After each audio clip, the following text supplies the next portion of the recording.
Bienvenue sur DMG TV, les histoires mystiques. Tu es nouveau sur la page, n'oublie pas de t'abonner, de laisser un commentaire, de liker et de partager. Tu veux nous raconter une histoire? Il y a un numéro à l'écran là, c'est le plus 237 655 81 90 17. Envoie ton histoire et on va jouer ici sur YouTube à 12h00. On poste 10 histoires tous les jours, 10 histoires tous les jours sur YouTube. La page c'est DMG TV. Voilà. Donc, ce qu'on fait, c'est pour sensibiliser. N'oubliez jamais de liker, de commenter et de partager. Hein? Laissez un like. Ça ne coûte rien. Avant même de commencer à écouter la vidéo, laissez d'abord un like parce que plusieurs personnes oublient souvent de liker. Pas parce qu'ils ne veulent pas, parce qu'ils oublient. Hein? Donc, pour ne pas oublier, maintenant que je parle même là, likez simplement la vidéo. OK? Voilà. On va écouter 10 histoires. Les directs, c'est le mercredi et vendredi sur TikTok à 20h00. La page TikTok, c'est DMG TV. Voilà. On va commencer avec la première histoire. Surtout, laissez vos impressions en commentaire. Hein? Proposez-moi les titres dans les commentaires. Hein? Comme ça, ça va nous occuper aussi. Voilà. Première histoire. Oui, DMG, j'ai une autre histoire. Cette histoire-là, je l'ai vécue. C'est pas une histoire personnelle, mais je l'ai vécue quand même. Et ce qui m'avait touché cette histoire, c'est de voir la méchanceté des êtres humains, de voir comment l'être humain peut être méchant vis-à-vis des siens. Donc, je raconte mon histoire. Donc, ma cousine se faisait traiter chez un tradit praticien. Donc, quand je vais voir ma cousine là où elle se faisait soigner, la maman qui était la femme du traduit praticien c'était qui faisait la voyance et le mari soignait. Elle, donc, ils se complétaient comme ça. Donc, quand j'arrive, elle m'interpelle. Donc, elle me dit, ben, toi, viens, tu es la sœur d'un tel. Je dis oui. Alors, c'est de ta faute si ta sœur se retrouve dans ces problèmes-là. Donc, je ne comprends pas trop bien. Elle m'explique qu'en fait, comme ça faisait un moment que je subissais des attaques dans ma vie et que j'étais juste, je partais toujours à l'église, je cherchais même pas à savoir ce qui se passait, je faisais des rêves, mais vraiment, je prêtais pas attention, à part quand j'avais fait une expérience où mon oncle qui était mort était venu me parler en live. Donc, du coup, c'est comme ça que je suis chez cette femme-là. Donc, elle me raconte un peu, elle me raconte ma vie, elle me fait un scan, comme on dit. Et on finit de parler. Donc, elle me dit, mais ce qu'on va faire, on va aussi te traiter, mais différemment vu que tu es jumelle. Donc, on ne peut pas te traiter comme on traite ta soeur, non ma cousine. On va te traiter différemment. Donc, avant qu'on te traite, il faut vraiment qu'on fasse une autre cérémonie. On demande vraiment au génie si on peut t'atteindre. Donc, il fallait qu'on aille en forêt. On a fait tout le cérémonial, tout autour de ce truc-là. Et ma mère était obligée de venir parce qu'il fallait l'accord de ma mère. Donc, l'accord de ma mère et savoir l'arbre généalogique avant de me traiter. Donc, on a commencé le traitement et un matin, donc moi, je restais pas souvent là, c'était plutôt ma cousine qui restait qui dormait sur place. Moi, je venais le matin, je faisais mon traitement, j'allais travailler. Le soir, je revenais pour continuer. Donc, je faisais le matin très tôt, j'arrivais le soir. Donc, au troisième jour, au départ, quand j'étais arrivée, je faisais pas attention. Je venais très tôt le matin, les gens dormaient encore. Je faisais vite mon truc, mon bain. Après, je m'habillais, je me changeais, je repartais au boulot. Le soir, je finissais vite, je revenais, donc il faisait une nuit noire. Donc donc un samedi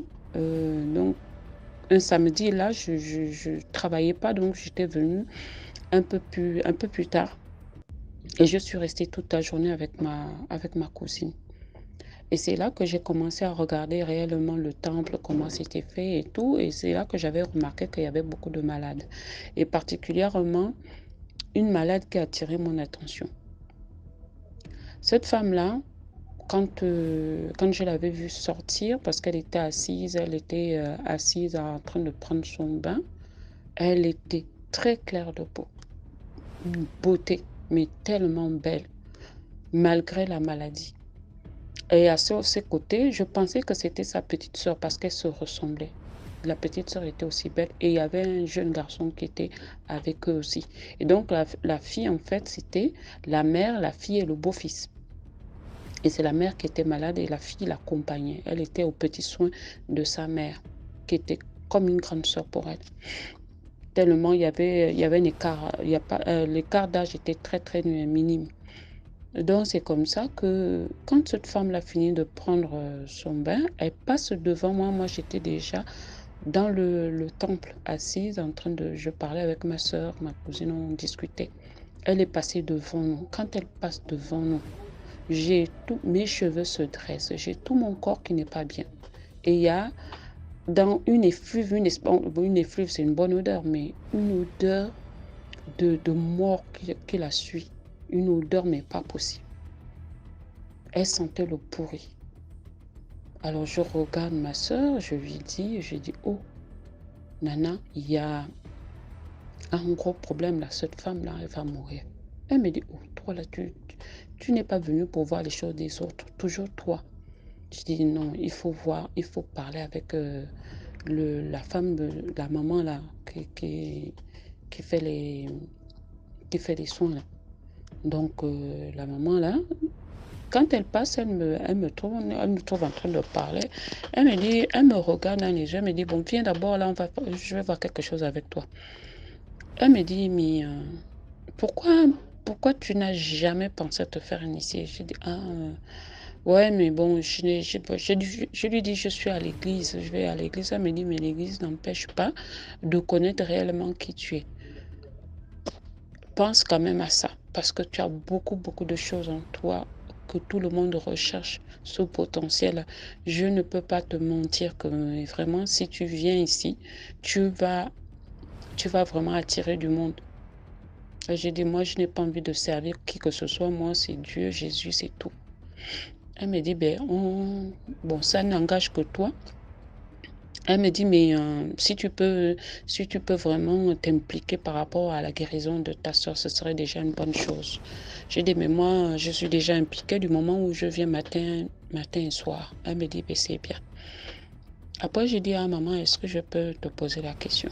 Elle me dit, oui. J'ai dit, mais la malade à côté, la dame là, qui est là, qui ressemble à une dame d'affaires, là, elle a quoi réellement? Elle dit, cette femme-là, elle est venue ici avec sa fille. Celle que tu vois là, c'est sa fille. Et le jeune homme là, c'est son beau-fils.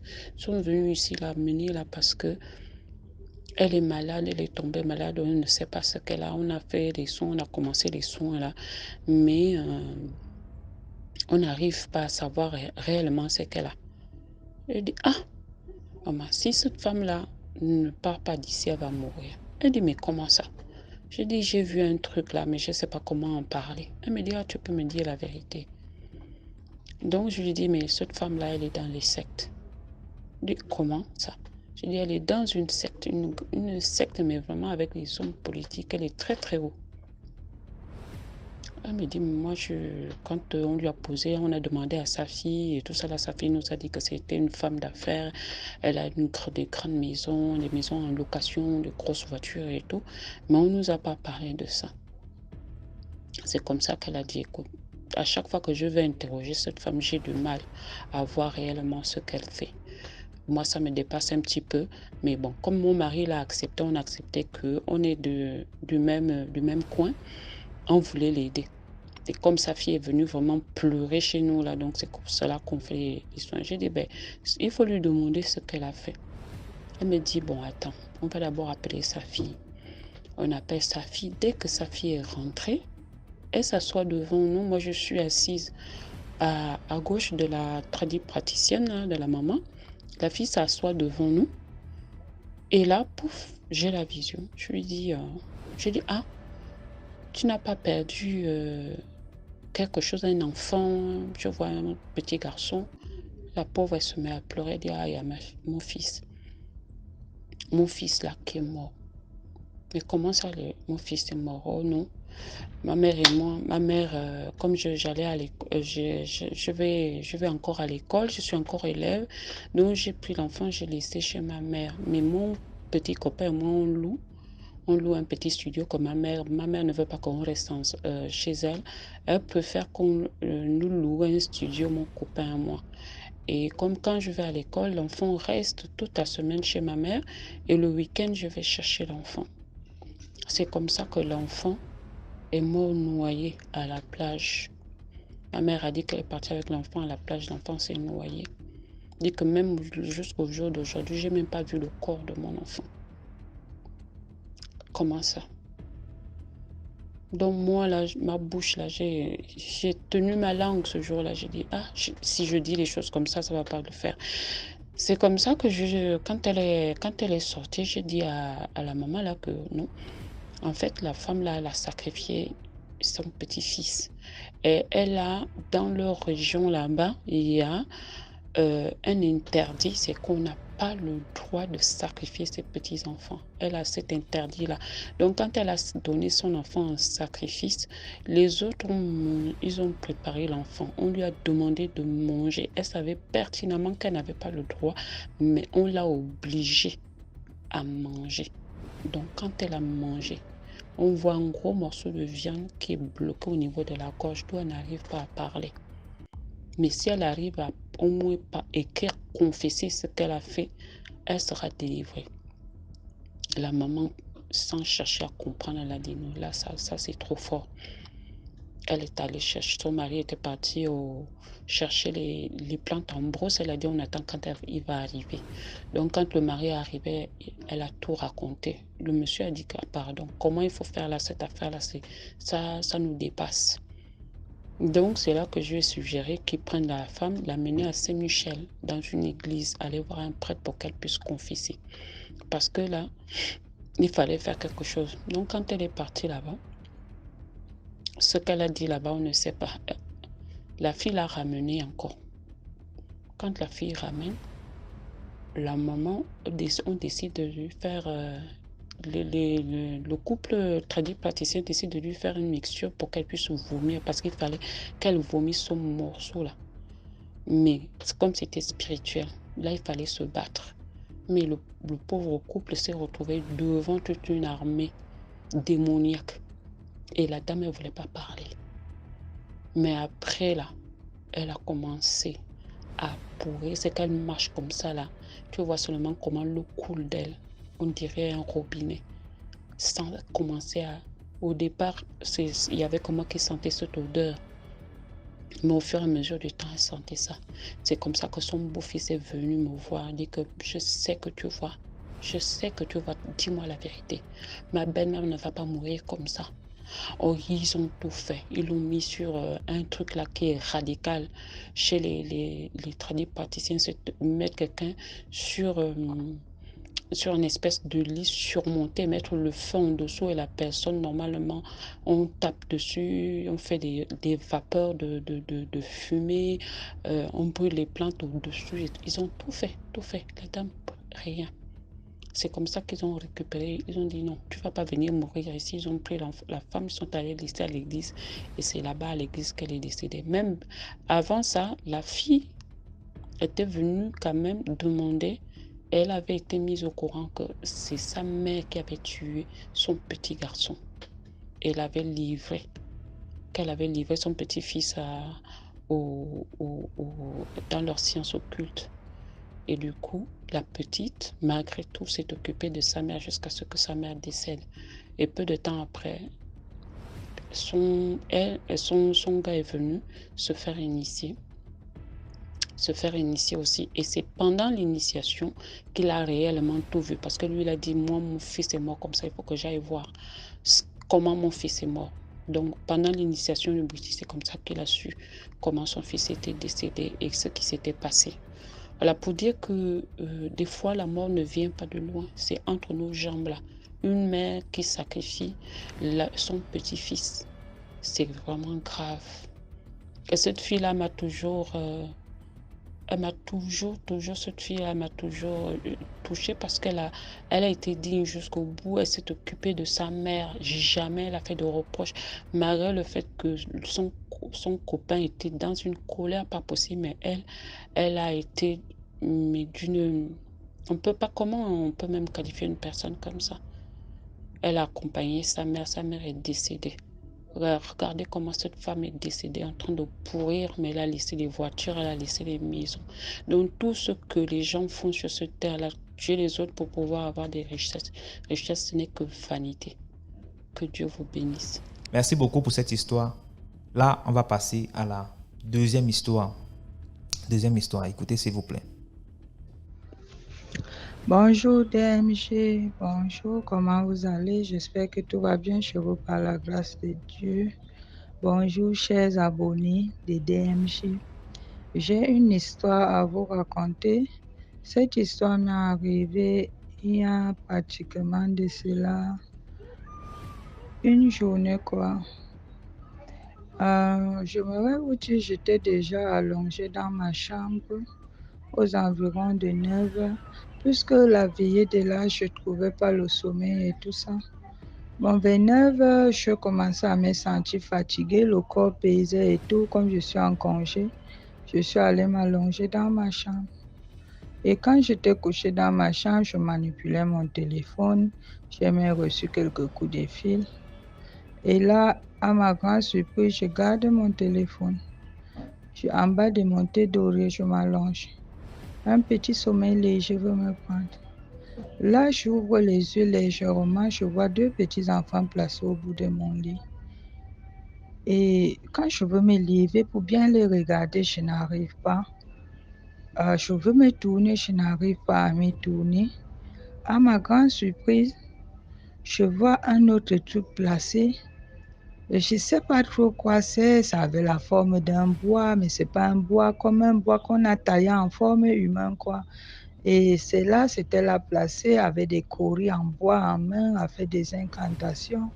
Je ne comprenais pas ma tête. Et je veux me lever pour lui dire, qu'est-ce que tu fais là? Je n'arrivais pas, j'étais tout fatiguée. C'est comme si on m'épuisait mon énergie. J'avais une douleur atroce au niveau du dos.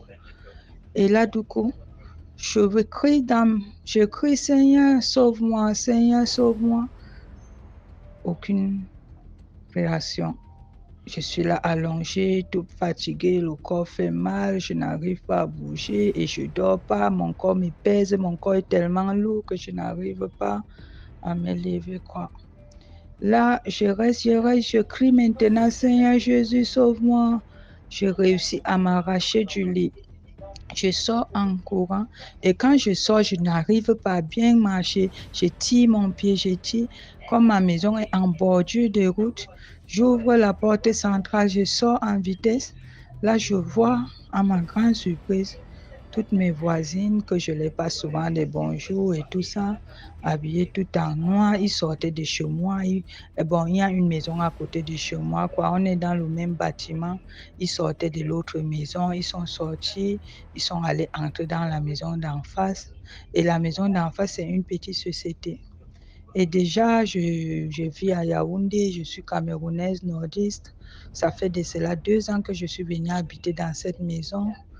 Et je vis toujours des trucs étranges, je ne sais pas trop ce qui se passe. Comme je vous parle là, je suis assise dans mon salon et je parle parce que je crois à mon Seigneur Jésus-Christ. Aucune force du mal ne viendrait me toucher. Et de là, déjà, je sors, je me place, je les vois, je freine. Il y a une que je passe même mon temps à blaguer tout le temps avec elle, je lui vois aussi parmi ces groupes de femmes. Je fais demi-tour, je reviens dans ma chambre. J'entre dans la chambre, je me place, je ressors, je me place au salon, j'appelle une de mes copines, je l'explique, elle me dit, est-ce que tu as prié? Je dis pas encore, elle me dit, mets-toi en genoux, tu pries. Je me suis mis en genoux, je me suis mis à prier. Et déjà, quand j'ai fini ma prière, et c'est même pas que ça, avant ça déjà, de temps en temps, quand j'aille me coucher, je ressens la main de quelqu'un qui passe sur mes pieds jusqu'à ça s'arrête au niveau de mes genoux. Parfois, ça monte jusqu'à ma cuisse, ça s'arrête nettement, d'où mon pyjama s'arrête, puisque je dors avec un pyjama, une culotte, quoi. Déjà, je ne comprenais pas ce qui n'allait pas.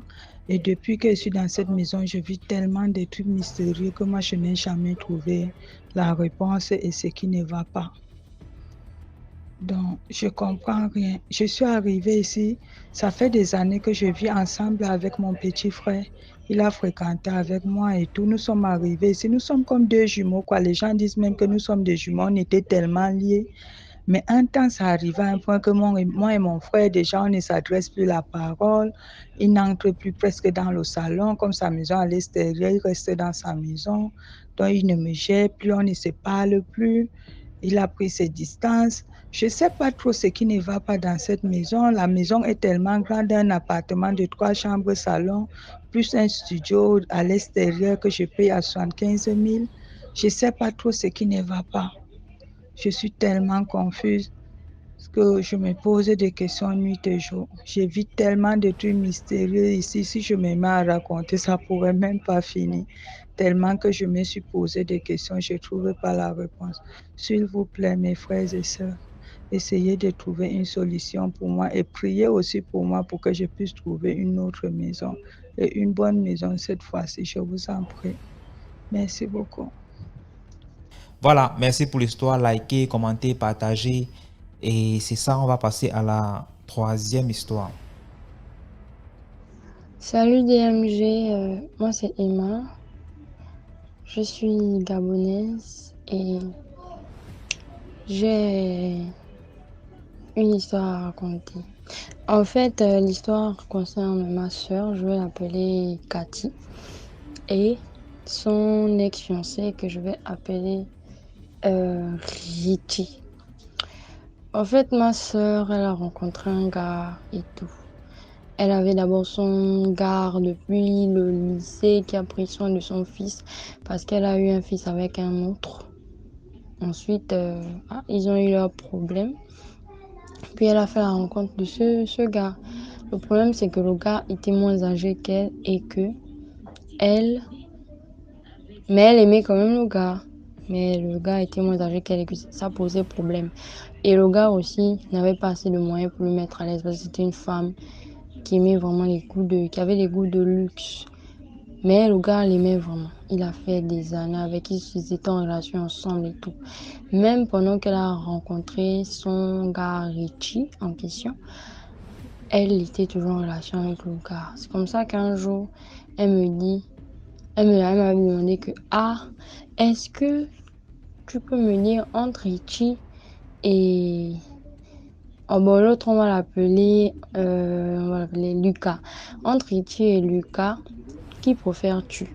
Selon moi, je dis je préfère Lucas parce que Lucas a fait des années avec toi et il t'a approuvé qu'il t'aimait malgré toutes ces années, malgré le fait qu'il savait que tu avais d'autres relations. Il était là. Il a tout fait pour ton fils. Son fils, on va l'appeler... comment? On va l'appeler Maël. Son fils, on va l'appeler Maël. Donc, c'est comme ça que elle a préféré abandonner Lucas pour garder Richie. Richie, c'était un gars qui avait aussi les goûts de luxe comme lui, qui se comportait aussi un peu comme un blanc, mais qui n'était pas un blanc. Il aimait jouer, il avait trop l'orgueil et tout. Mais le problème, c'est quoi? Le problème va se poser à propos de Richie. Richie est dans les pratiques bizarres. Au début, ma soeur se disait qu'il était juste initié. Même là, quand tu es initié, tu es déjà dans les choses mystiques qui ne sont pas en accord avec ce que la Bible dit, qui n'est pas en accord avec Dieu. Donc, malgré ça, la bonne dame, elle a préféré le gars, elle a préféré Richie parce que Richie avait les dos. Donc, c'est comme ça que la première fois, elle avait remarqué des choses bizarres. Richie ne dormait jamais. Il ne dormait jamais dans la même chambre qu'elle. Lui dormait au salon, elle dormait dans la chambre. Un jour, elle a remarqué ça, elle a dit, mais pourquoi tu ne dors jamais avec moi sur le lit? Toi, la seule fois où tu es dans la chambre avec moi sur le lit, c'est quand on fait des rapports. Mais pourquoi tu ne viens pas dormir avec moi? C'est comme ça qu'il dit à ma soeur que non. À ma soeur Katia que non, moi, ma femme m'interdit de dormir avec toi. C'est comme ça qu'il dit, mais ta femme, c'est qui? Et l'ago qui lui avait initié dans ces choses-là, c'était son ex. Et il était toujours en relation avec son ex. Donc, je ne sais pas si sa femme dans le monde spirituel, c'est son ex ou quoi, mais c'est un peu ça. C'est comme ça que il disait, oh non, je peux pas, c'est elle qui me donne l'argent et tout et tout. Ah, ma soeur, au lieu des tickets que, ma soeur, au lieu des tickets que, oh, voilà, il est bizarre, vaut mieux j'enlève mon corps dans les débuts. Elle est restée là. Le gars, quand elle est même partie en Turquie, elle faisait ses voyages. Le gars l'a trompée à beau lui dire, lui l'avertir même. Ma mère et moi, on n'était que fatigués. C'est comme ça que ça a empiré comment quand on a encore déménagé pour aller maintenant dans un quartier un peu... Voilà quoi. C'est comme ça que la go, c'est là où elle voit les choses. Elle savait. En fait, le problème, c'est qu'elle savait qu'il était dans les choses louches. Mais c'est elle qui insistait encore dans les choses. Jusqu'à ce qu'un jour, quand il faisait les pioukou, les tchouk-tchouk, les choses des grands là. Comme ça que il disait à la go que quand tu couches avec moi, quand on couche ensemble, je mets une mauvaise semence en toi.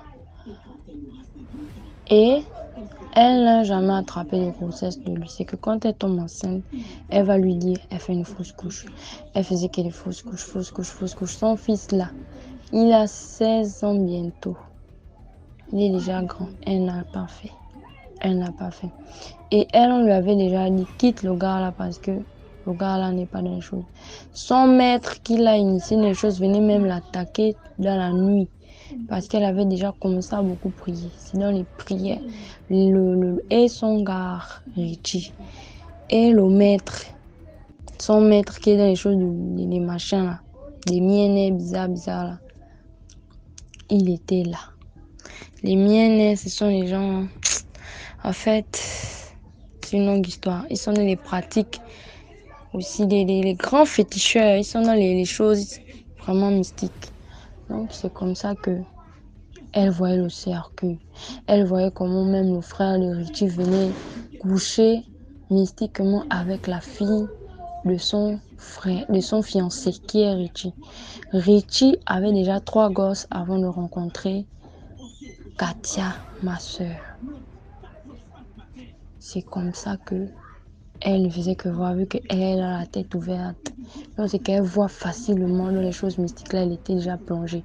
Mais chose pire encore, c'est qu'un jour, elle est partie faire un travail spirituel chez un prophète là, qui l'a dragué aussi.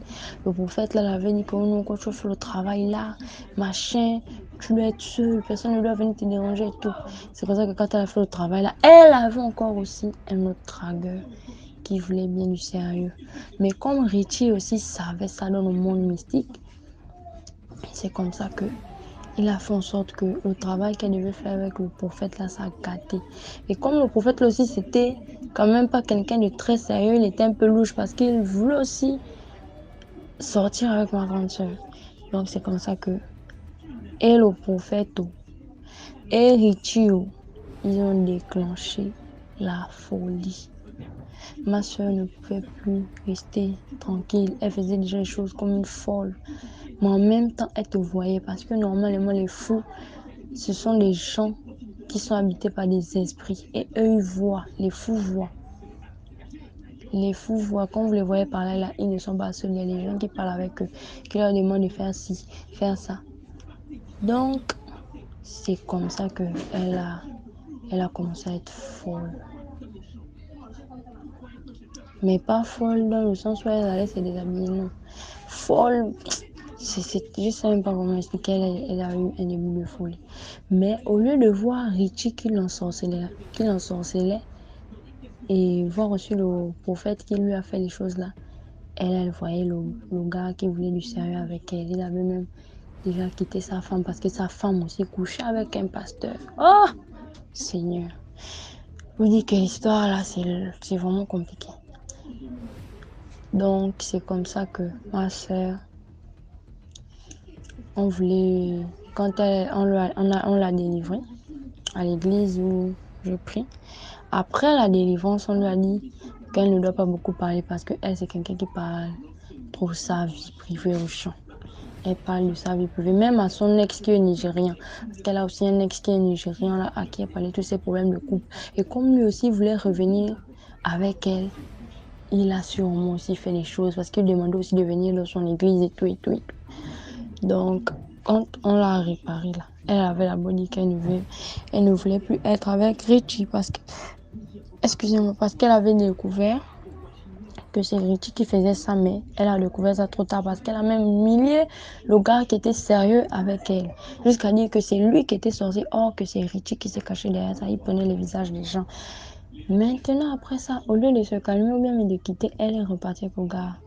En repartant avec le gars, elle fréquentait l'église où on l'a délivrée et elle est restée maintenant là-bas. C'est comme ça que la bonne dame, elle retourne encore avec le gars. Tandis qu'elle sait, elle est retournée en se disant que non, si elle prie, elle évangélise, il va changer. Non. Le gars, un jour, on est tenté de prier au salon. Il sort, il se met en calcif, il nous regarde prier. Un autre jour, il vient en rêve, genre me menacer. Je l'avais dit, ce n'est pas ce que tu fais avec moi là, ce n'est pas ce que tu fais avec ma soeur. Je l'avais menacé dans le rêve. Il était parti. Un jour, il allait se plaindre. Ta soeur me dérange dans les prières. C'est ça, ta soeur me dérange avec mes prières. Je vous ai dit qu'arrêtez de prier ici. Moi, je n'aime pas l'église. Nanani, nanana. Voilà. Moi, je sais que je veux partir en enfer. Arrêtez ça. Lago, elle avait repris. Elle ne faisait qu'insister. Moi, je faisais que lui que laisse Richie, laisse Richie, laisse Richie. Elle ne voulait pas. Elle ne voulait pas laisser Richie. Donc, c'est comme ça que le gars, il avait d'abord offert un foulard. Mais en fait, c'est même pas lui qui avait offert un foulard, c'était une femme qui avait offert le foulard. Une des collègues de Richie qui connaissait bien Cathy, qui avait offert le foulard à Cathy en question, qui est ma soeur. Maintenant, au lieu de donner le foulard le même jour, Richie a donné le foulard une semaine après. Donc, une semaine là, il est en train de féticher sur ça pour qu'elle ne puisse plus voir, qu'elle ne prie plus bien et tout. Mais, Dieu merci, à chaque fois qu'il lui donnait un cadeau, elle allait mener à l'église avec. On lui disait, il avait incanté dessus. Même les parfums, il faisait tout pour la nuit, mais rien. Jusqu'à ce qu'un jour, ils sont même allés jusqu'au fiançailles, parce que l'étape là, ils n'étaient pas fiancés, ils sont même allés jusqu'au fiançailles. Jusqu'à ce qu'un jour, elle a dit niet, parce qu'il avait abusé. Il venait maintenant genre avec son maître là pour mettre les cercueils, pour la combattre nuit et jour. Là où je vous parle là, ma soeur, elle avait maigri. Il avait fait en sorte que toutes les finances soient bloquées, que l'argent, les millions qu'elle devait avoir, parce qu'elle faisait des prêts par intérêt et puis elle fait le commerce en ligne. Tout ne marchait plus jusqu'à ce qu'elle se sépare de lui. Là, ça va. Et Dieu merci, avec les prières, c'est un peu ça. Donc, la morale de l'histoire, c'est juste pour dire que même si tu es amoureuse, il y a des signes qui ne trompent pas. Vaut mieux sauver sa peau dès le départ au lieu de vouloir s'embourber dans les situations qu'on ne pourra pas supporter après. Si l'église là était une fausse église, on devait même récupérer son étoile. Parce que son étoile là, vraiment, je sais pas. Beaucoup de gens veulent travailler avec. Jusqu'à même un homme qui était mystique, un ganga, qui disait oh non, on peut t'initier comme ça, tu peux aussi faire des choses d'un ganga et tout. Elle a dit non.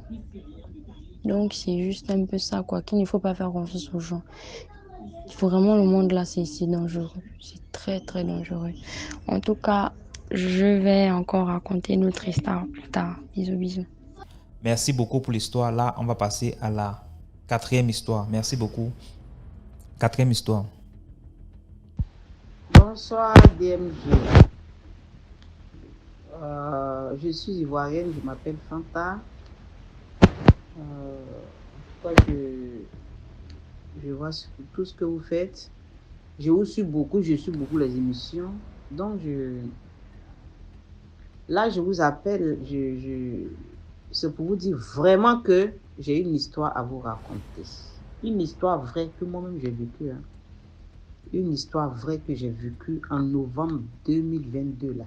En novembre qui vient de passer, là. Je suis ivoirienne, je vis en France. Et je je suis partie en vacances en Côte d'Ivoire. Chaque année, quand je vais en vacances en Côte d'Ivoire, je vais sur la tombe de ma mère. Pour les Ivoiriens qui vont écouter l'histoire, à Abidjan, on a un cimetière qu'on appelle Williamsville. Williamsville, il y a deux côtés, il y a à côté des musulmans et à côté des chrétiens. Là-bas, j'ai deux parents qui sont inhumés là-bas. Ma mère est là-bas et j'ai une de mes grandes soeurs qui est là-bas. Donc, à chaque fois quand je vais au pays, je vais là-bas. Je vais m'incliner sur les tombes. En tout cas, c'est des moments difficiles. Vous-même, vous savez que quand on le fait là, c'est pas facile la journée. Donc, le jour-là, on s'en va. J'étais avec ma soeur et un de mes neveux.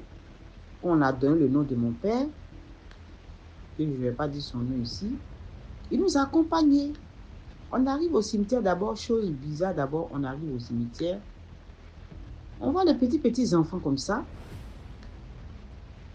Enfin, comme les gens habitent à côté du cimetière, on voit les petits enfants comme ça, avec la hache, les petits machettes. Il y a des mais ils font quoi ici? On dit non, ce sont des enfants qui se promènent sur les tombes pour enlever les petits herbes.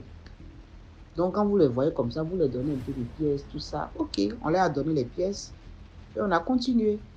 On allait sur la tombe de ma maman, ça s'est bien passé tout et tout. Maintenant, quand on finit, il faut aller de l'autre côté. Avant d'aller de l'autre côté, on aperçoit un gars bizarre.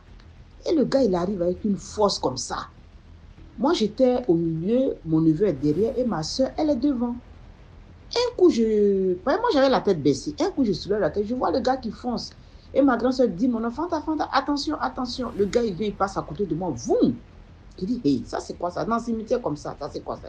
On dirait un fou. Il n'avait pas de chaussures même aux pieds, mais on dirait un fou. Ok, on avance. On finit maintenant pour ma mère, on avance maintenant du côté de ma grande soeur, celle qui est chrétienne là. Oh papa, vraiment, on a vu trop de... J'ai vu la tombe des gens que je connaissais, des hommes politiciens, des jeunes que je connaissais, tout et tout.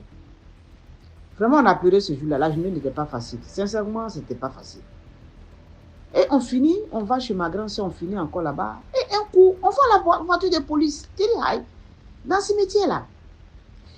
Et chose bizarre, on voit la voiture de police et en même temps, on voit, ils avaient ramené un 4x4 là, qu'on met souvent les gens dedans, quand on la tape les gens en ville là. On voit dedans un gars qui est assis, qu'on a frappé, il est blessé comme ça, partout, il est blessé sur son corps. J'ai dit, aïe, ça c'est quoi ça? D'abord, policier dans le cimetière, mais ça fait bizarre. Ça fait bizarre. Ça fait bizarre, hein? Il dit ça là. Je vais demander au gars là, c'est quoi ça? On avance. Je demande au policier. Le policier me répond que madame, vous savez ce qu'ils font maintenant? Abidjan ici, ce qu'ils font maintenant. Ou parce qu'on ne peut pas imaginer. Et que les gars là, ils volent en ville. Et c'est maintenant dans les cimetières là qu'ils viennent cacher maintenant les butins. J'ai dit wonderful, comme dit les Camerounais, c'est quoi ça? Oui, les gens n'ont plus maintenant pitié. Les gens sont dans la dernière demeure là. C'est là maintenant qu'ils volent maintenant en ville pour venir cacher les butins même dans les cimetières. Donc le gars apparemment il avait volé en ville et il est venu cacher. Donc ils l'ont frappé pour qu'ils disent aux gens où il a caché son butin. Dans ce cimetière là. C'est là qu'ils viennent. J'étais tellement sur le choc. On était tellement sur le choc. Déjà avec les parents, on a pleuré toute la journée. Et on vient tomber encore sur un cas comme ça. Dans le cimetière, encore cimetière. C'est là maintenant, ils volent en ville pour aller cacher les butins là-bas. Si ma grand-soeur est en train d'écouter l'histoire, je vais avec cette histoire-là, je vais raconter ça. En tout cas, on a passé une mauvaise journée ce jour-là. Très mauvaise journée, sur le choc en plus. Donc vraiment, DMG, voilà l'histoire que je voulais raconter. Jusqu'à aujourd'hui, je ne vais jamais oublier cette histoire-là, ce qui s'est passé ce jour-là. Donc voilà un peu mon histoire. J'ai d'autres histoires à raconter, mais prochainement, je vais raconter. En tout cas, voilà. Merci encore, merci. Merci pour l'histoire. Maintenant, on passe à la 5e histoire. Écoutez, s'il vous plaît. Likez, commentez. Bonjour DMG. Je voudrais juste apporter ma petite contribution à la jeune femme qui a raconté l'histoire du serpent qu'elle a dans le ventre. Tout d'abord, je voudrais lui dire que le suicide n'est pas la solution. Ce n'est pas la solution parce que comme elle a si bien souligné, c'est de la sorcellerie familiale et ça c'est vrai. Et c'est un envoûtement. L'envoûtement, il se soigne. L'envoûtement, il se soigne et la solution, ce n'est pas d'écouter Kanguka. La solution, c'est qu'elle cherche au fond d'elle. Toute personne qui aspire à croire en Dieu, qui a la foi, peut trouver en elle la guérison. Alors, je vais, parce que je ne voulais pas être longue, je voulais partir juste dans les faits, mais je ne peux pas. Il faut d'abord que je vous dise pourquoi je sais que son histoire est vraie et que ce phénomène-là existe malheureusement dans nos familles africaines. Je suis camerounaise, je vis à Douala. Bien évidemment, tu as compris pourquoi est-ce que j'ai hésité sur Douala. J'ai hésité sur Douala, mais bon, on va prendre ça comme ça. Je parle doucement parce que habituellement, je parle pas comme ça. J'essaie juste de temporiser mon accent pour que les gens ne mettent pas un visage sur ma voix, parce que beaucoup de gens connaissent ma voix parce que j'ai fait radio et télé. Donc du coup, cette jeune fille-là, c'est pas le suicide qui va l'aider, ce n'est pas Kanguka qui va l'aider, c'est l'esprit en elle. Il faut qu'elle cherche Dieu à l'intérieur d'elle. Alors, moi, quand j'étais plus jeune, j'ai habité seule en classe de 3e, j'étais seule, j'ai eu l'émancipation précoce. Donc du coup, un après-midi, j'étais rentrée des cours, j'étais couchée. Habituellement, je ne dors pas sur le dos. Mais elle a parlé qu'elle était couchée sur le ventre et tout. J'ai pensé parce que j'étais couchée dans la même position. Et je me suis rappelée. Et là, je dis, voilà, il faut que je dise quelque chose. J'étais couchée sur le dos et j'ai vu un serpent. C'est la première fois de toute ma vie que je vais raconter cette histoire à quelqu'un, même à ma famille, même à ma mère. Ma mère est morte. Je ne lui ai jamais raconté ça. Un serpent est entré sous la porte et il est monté jusque sur mon lit et c'est différent. Lui, c'est devenu 2 serpents. Donc un est entré dans mon pied gauche, l'autre dans le pied droit. Donc il est entré tout le long de mon corps. Je dis bien tout le long de mon corps. J'ai bien évidemment senti quelque chose. Et comme dans son cas aussi, j'étais mi-éveillée, mi-endormie. Donc, moi je me lève, hein, j'étais tête en l'air. Ça ne m'a pas dérangée, mais j'avais remarqué que j'avais des comportements un peu bizarres. Mais avant ma naissance, il y a eu des réunions de sorcellerie parce que ma mère m'a donné le nom de sa grande sœur qui était réputée grande sorcière du village. Et elle a dit pendant cette réunion, je te parle là d'une réunion qui s'est passée avant ma naissance, où ma tante a dit elle ne voudrait pas que je porte son nom parce que la lumière et l'obscurité ne vont pas ensemble. Et leur papa, qui était mon grand-père, leur a demandé à toutes les deux, parce qu'il leur a demandé, il y avait toute la famille, pourquoi est-ce que tu ne voudrais pas que ta nièce porte ton nom?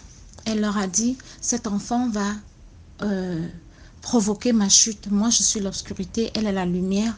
Donc, je ne veux pas qu'elle porte mon nom. Et à partir de ce jour-là, j'ai été la cible de tous les sorciers de mon village. Mais vraiment tous les sorciers de mon village. Donc, tout de suite, le serpent en moi a réveillé des choses où j'ai commencé à avoir des visions, où je me bagarrais toutes les nuits avec des serpents. À un moment, parce que moi j'ai cette essence-là, les voyages astrales, je les ai faits de façon consciente. comment on appelle ça, des guérisons. Je les ai faites. Des prières quand je commence à jeûner, parce que moi je ne fais que les jeûnes Esther.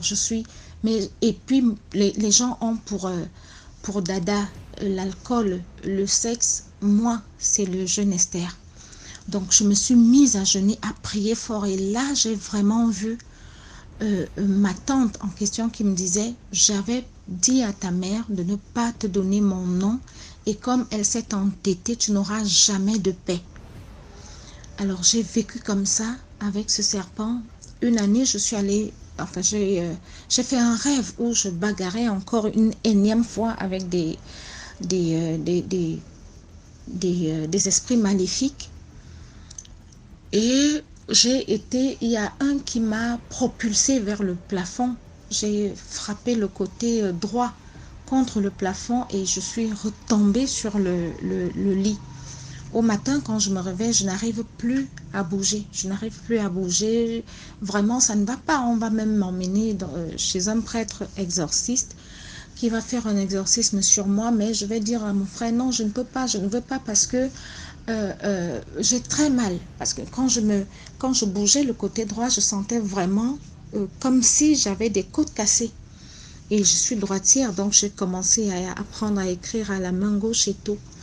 Il m'a donc emmené à l'hôpital. On a interrompu la séance d'exorcisme. Il m'a emmené à l'hôpital et là-bas on m'a fait quelques injections. Je suis rentrée à la maison, ça allait mieux. Mais pendant que j'avais ces souffrances-là, il y a une voisine qui m'a dit: parle à ma grande sœur parce que elle s'y connaît un peu dans le spirituel.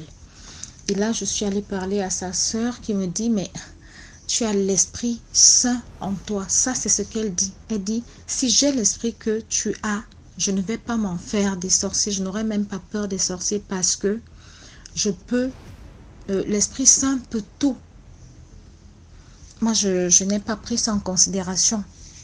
Elle m'a dit, enfin, moi, je n'ai pas cru. Les années sont passées parce que j'essaye de sauter parce que là, on ne parle pas de moi, on parle de la fille qui a raconté son histoire. Les années sont passées où j'ai mené ma vie comme ça. Est-ce que ce serpent en moi m'a dérangé de façon physique? Non. Mais spirituellement, j'étais atteinte parce que mon esprit est très très fort. J'étais atteinte parce que j'avais beaucoup de faiblesse, je voyais des choses, mais je ne pouvais plus aider les gens comme je le faisais avant. Donc du coup, la dame en question, donc la grande sœur de ma voisine qui est venue me dire: voilà, ma sœur peut t'aider, m'a dit: personne ne pourra t'aider, il n'y a que toi-même qui peux te sortir de là. Parce que tu as un serpent dans le ventre, c'est l'envoûtement. Et si tu ne te débarrasses pas de ça, tu ne pourras rien faire de ta vie. Alors, je me suis mise au jeûne, Esther. Au tout début, je ne priais pas. Je jeûnais tout simplement. Je jeûnais pour rien. C'est-à-dire, j'ai fait 3 mois de jeûne. Ça veut dire que je commençais mon jeûne le lundi matin à 0h. Je le cassais mercredi à 18h. Ça veut dire qu'entre la nuit de dimanche et lundi, donc à minuit, je commençais mon jeûne que j'allais casser le mercredi à 18h. J'avais pris un peu de poids à ce moment-là, j'avais 75 kg. J'ai perdu, en 3 mois, j'ai perdu pratiquement 20 kg. Mais 20 kg, comme ça. J'étais comme une planche.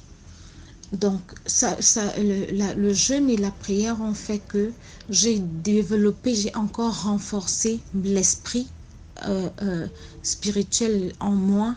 Et ce serpent-là a dû d'abord s'endormir. Je vais juste m'arrêter là. A dû d'abord s'endormir parce qu'après, il y a beaucoup de choses que j'ai vécues, mais énormes. Et comme pour dire à cette jeune dame qui est au bout en ce moment, si elle peut être rassurée, qu'elle sache qu'elle n'est pas seule, qu'elle sache que je suis aussi un témoin vivant d'un envoûtement par le serpent. Et aujourd'hui, est-ce que j'ai encore ça? Non, il n'existe plus. De par mon acharnement, de par la spiritualité, de par la prière, je ne suis allée chez personne parce qu'il y a quelqu'un qui a essayé de m'enlever ça et qui est décédé.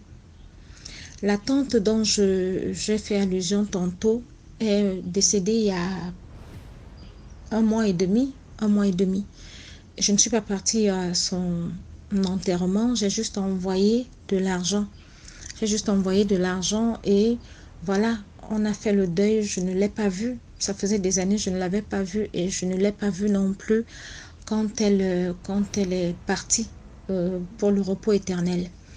Donc, s'il vous plaît, dites à cette fille-là que elle n'est pas seule et qu'il n'y a qu'elle seule qui puisse sortir de là. Et comme on dit, si sa maman est encore en vie, il faut qu'elle parle avec sa mère. Il faut que sa maman lui raconte l'histoire de sa naissance. Il y a quelqu'un dans la famille, quelqu'un de proche qui en sait beaucoup trop, qui a fait ça. Parce que je connais l'impact que cette histoire-là peut avoir dans la vie. Ça te gâche la vie, ça te ruine la vie. Tu ne peux rien faire.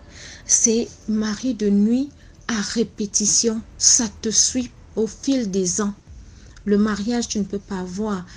Enfanter même, c'est quasi impossible.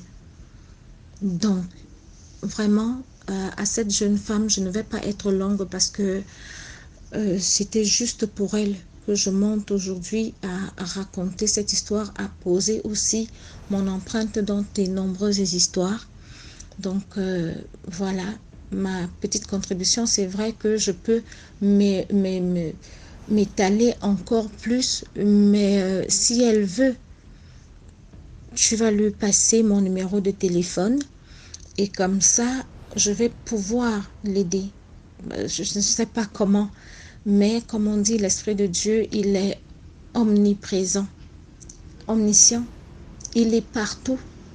Ça veut dire que même si elle est à Libreville et que quelqu'un est à l'autre bout du monde, la personne peut l'aider. Donc, qu'elle soit courageuse, mais alors très courageuse. Ce n'est pas la fin du monde, ce n'est pas une fatalité. Elle n'a pas cherché à avoir ce qu'elle a eu. C'est comme une maladie, c'est une maladie comme une autre. Moi, je considère ça comme ça. Donc, qu'elle ait foi en Dieu, surtout que le suicide est interdit. Si elle prie comme elle l'a mentionné, il lui est interdit de choisir de quelle façon est-ce qu'elle va quitter la terre, qu'elle laisse Dieu se charger de sa naissance comme il l'a fait et de sa mort aussi. Alors voilà, je vais te souhaiter une bonne journée en souhaitant aussi une bonne journée à toute la famille DMG. Je vais te dire, mais vraiment, félicitations d'avoir pensé à ça parce que l'Afritude a beaucoup de réalités que nous voulons ignorer parce que le mimétisme, parce que les Blancs, mais il ne faut pas qu'on se détache de notre culture parce que c'est en nous, quoi. C'est en nous. Donc voilà. Courage, ma petite. J'ai pas écouté la première partie. J'ai juste pris aussi celle-là après avoir fait beaucoup de recherches. Mais sache que tu n'es pas seule. Ton phénomène n'est pas rare. Il y a des gens qui vivent ça. Mais est-ce que c'est commun? Non, ce n'est pas commun. Mais sache qu'il y a des gens qui ont vécu ce que tu vis en ce moment et qui ont vaincu cela. Rien n'est impossible à Dieu, mais alors rien n'est impossible à Dieu. Tu es une créature de Dieu. Tu es son instrument. Et au travers de toi, il peut agir et tu vas pouvoir rendre témoignage. Et le moral fort, moi, c'est ça qui me conduit jusqu'à ce jour. Parce que si on m'a même tué sur papier, parce que comment quelqu'un vit alors que tu as un acte de décès quelque part, bref, c'est pas là le sujet aujourd'hui. Donc, courage. J'invite les gens, tout le monde, à liker, à commenter, à faire grandir ce beau concept qu'est celui de DMG TV parce que ça nous met en garde de beaucoup de choses et ça nous fait aussi prendre conscience de certaines réalités.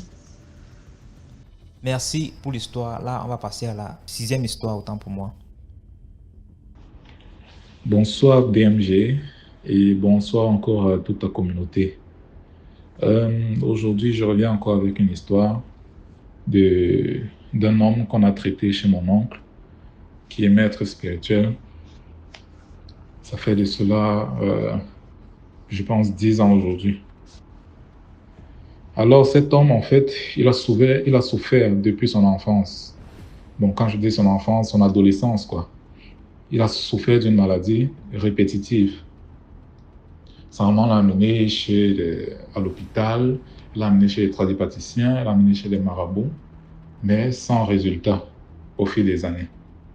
Vous savez, c'est toujours les mamans qui ont ce cœur-là de s'occuper vraiment de l'enfant, se soucier pour sa maladie, essayer de faire vraiment l'impossible, quoi. Donc, sa maman a marché avec lui vraiment partout pour essayer de régler ce problème parce que c'était vraiment grave. Et où il marchait, à l'hôpital déjà, on le traitait juste simplement comme ça.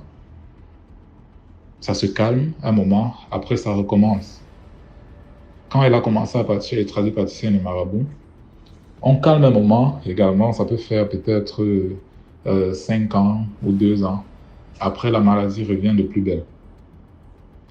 Elle était partie donc chez un marabout une fois, et ce marabout lui a dit, la personne qui est à l'origine, qui fait tout ça à ton enfant, c'est son père, donc c'est votre mari. Tout le monde est dépassé que mais.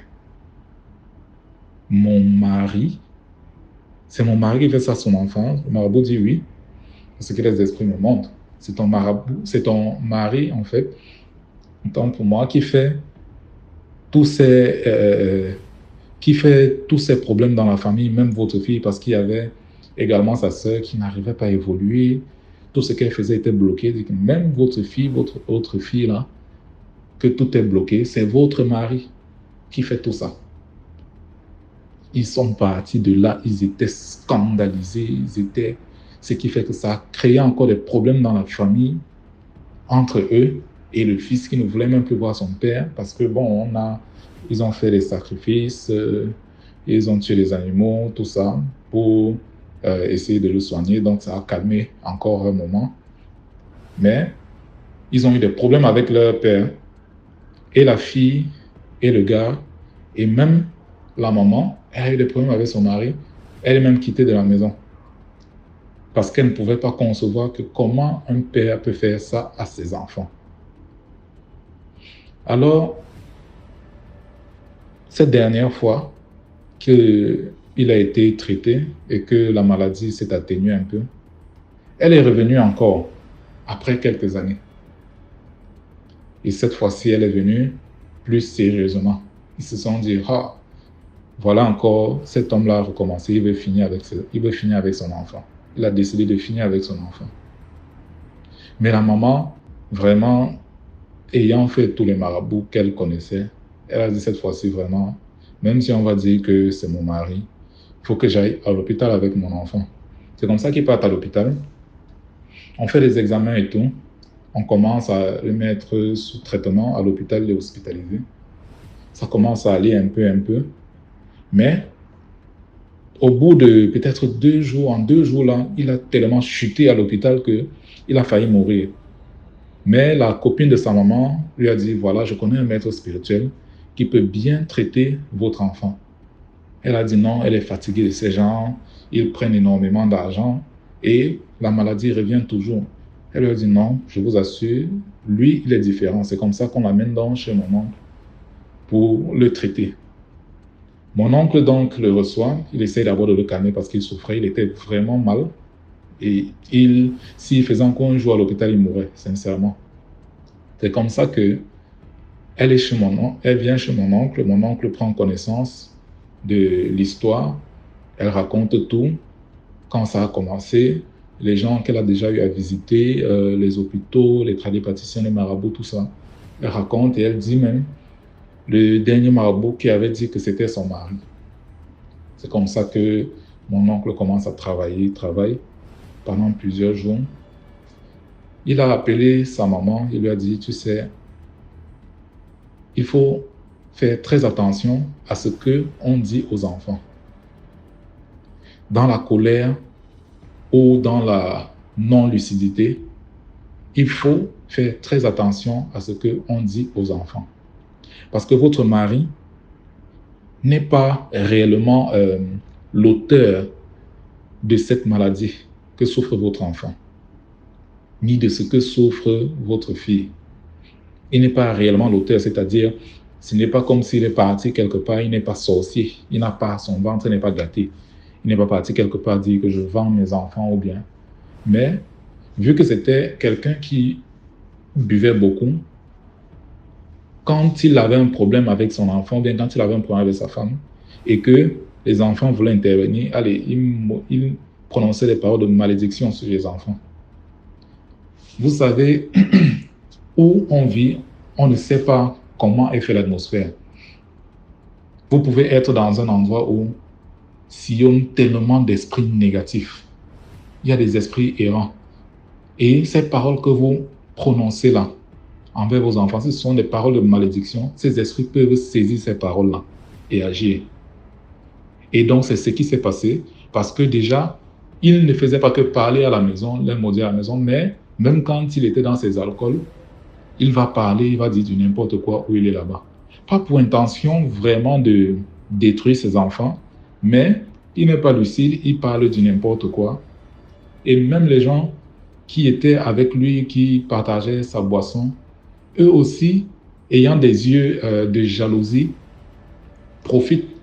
ont profité de ce qu'il disait pour aller attaquer ses enfants. Parce que les parents sont comme un bouclier pour les enfants, en fait. Les parents sont comme un bouclier. Quand les parents sont unis et que les parents prient pour leurs enfants, il est très difficile que le sorcier arrive à atteindre les enfants. Il est très difficile. Pas impossible, mais très difficile.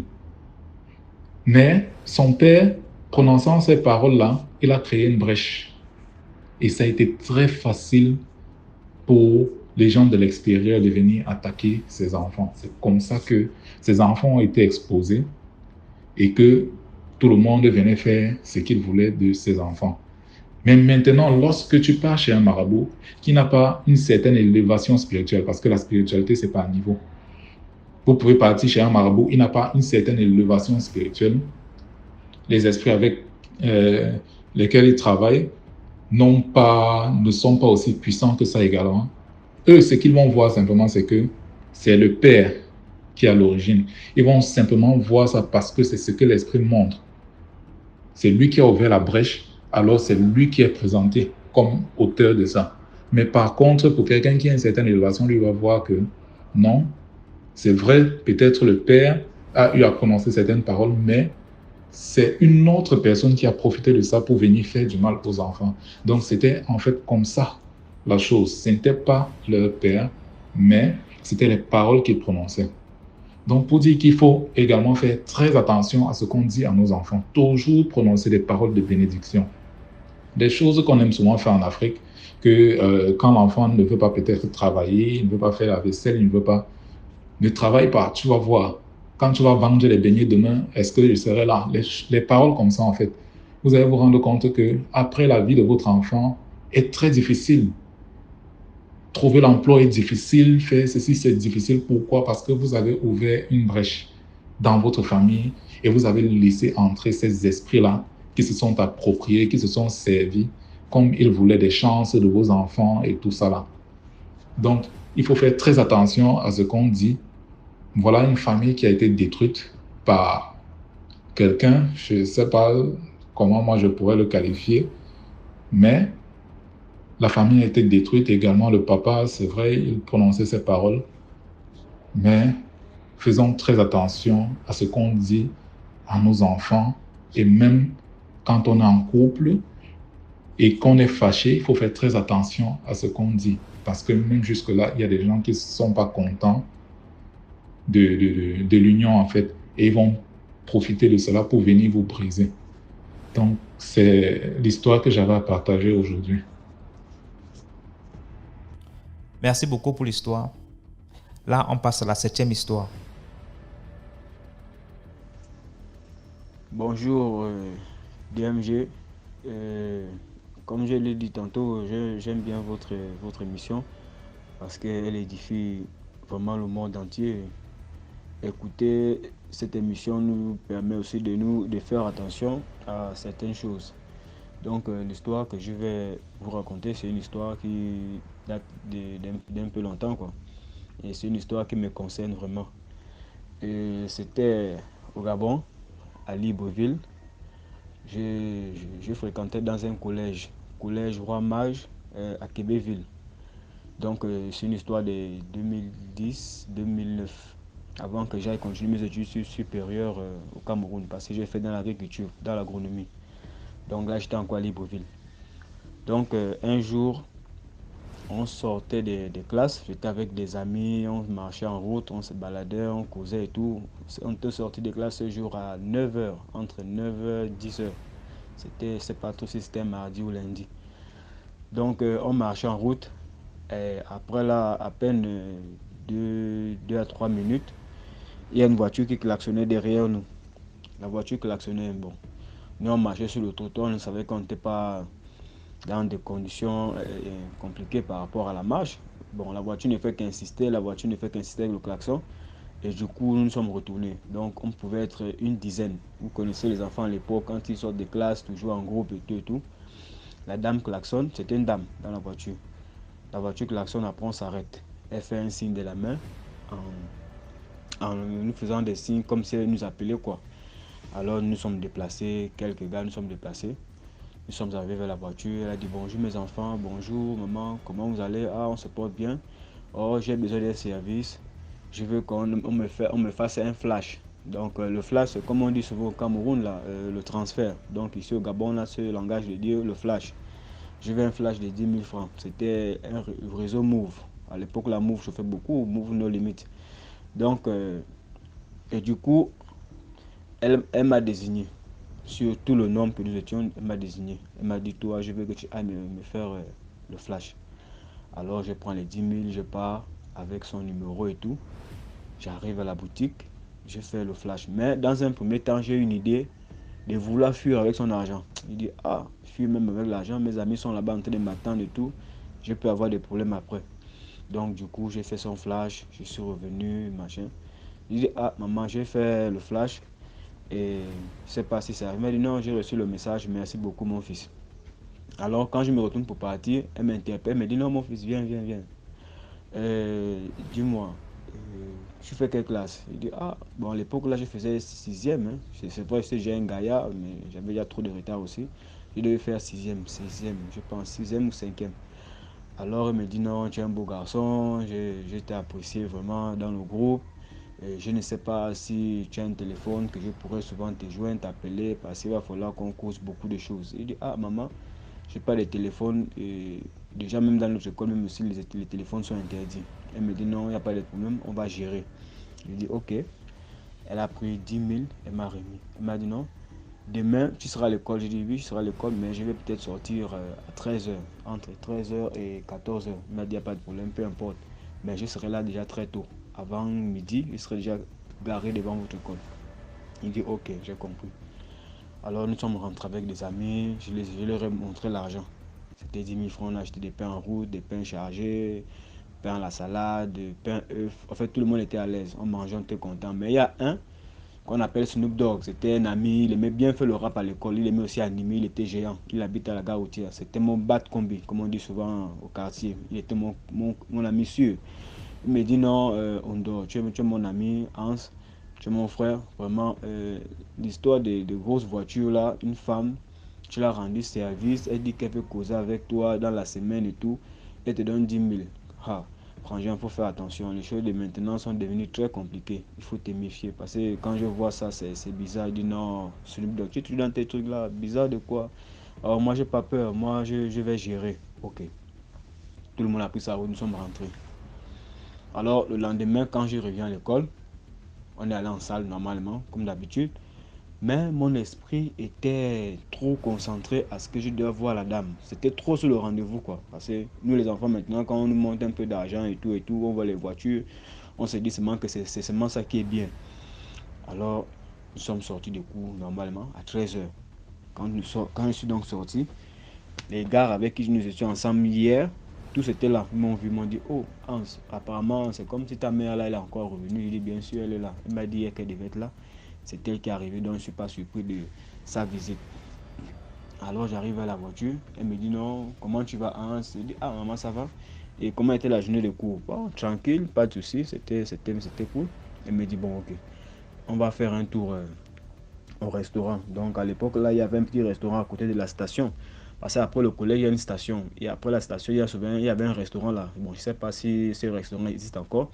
Comme j'ai quitté le Gabon, ça fait très longtemps. Bon, je suis rentré. Ça fait à peine 6 ou 8 mois que je suis au Gabon.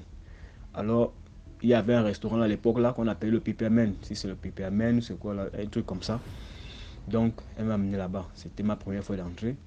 C'était cool. Bon, dans le milieu, tout le monde voyait là une dame avec son fils. Bon, sans connaître que c'est un jeune garçon qui a rencontré une dame comme ça à peine quelques jours. Alors, on a commencé à manger. On était bien. Le climat était cool. Elle m'a posé des questions. J'ai répondu, oh, quel a toujours été ton rêve? Tu aimerais devenir quoi dans ta vie, Hans? Parce que quand je te vois, tu es un garçon qui a beaucoup d'avenir, tu as plein de talents. Il dit non, ah, moi mon rêve c'est de devenir journaliste. Parce que même à la maison, je dis souvent à mes parents que j'ai envie d'être journaliste. Et les parents étaient toujours contents de l'accepter, de comprendre cela parce que moi je suis d'abord un garçon très bavard. Et j'aime débattre dans beaucoup de sujets. Même à l'école, la même chose, trop champion. Lorsqu'il fallait causer toujours sur des sujets, Hans était toujours prêt à parler, à défendre les intérêts de quoi que ce soit. Alors, la dame me dit, bon, tu veux être un grand journaliste, mais moi je peux faire que tu deviennes plus que ça. Journaliste même, c'est un petit détail. Et en passant, ton père fait quoi dans la vie? Il dit, ah, mon père, c'est un enseignant, il est conseiller d'éducation au ministère de l'Éducation nationale. Il est conseiller. Et ma mère se débrouille parce qu'elle est une simple ménagère. Donc c'est comme ça ma famille. Oh, je vais te faire réussir dans la vie, tu seras un grand homme et tout et tout. Je vais être ta marraine, ta mère qui va te poursuivre dans tout ce que tu feras. Je serai là devant toi, spirituellement comme physiquement, je serai avec toi. Personne ne pourra te faire du mal parce que là où je vais t'emmener, je vais te faire initier, je vais te faire blender de telle sorte que les gens ne pourront pas te faire du mal.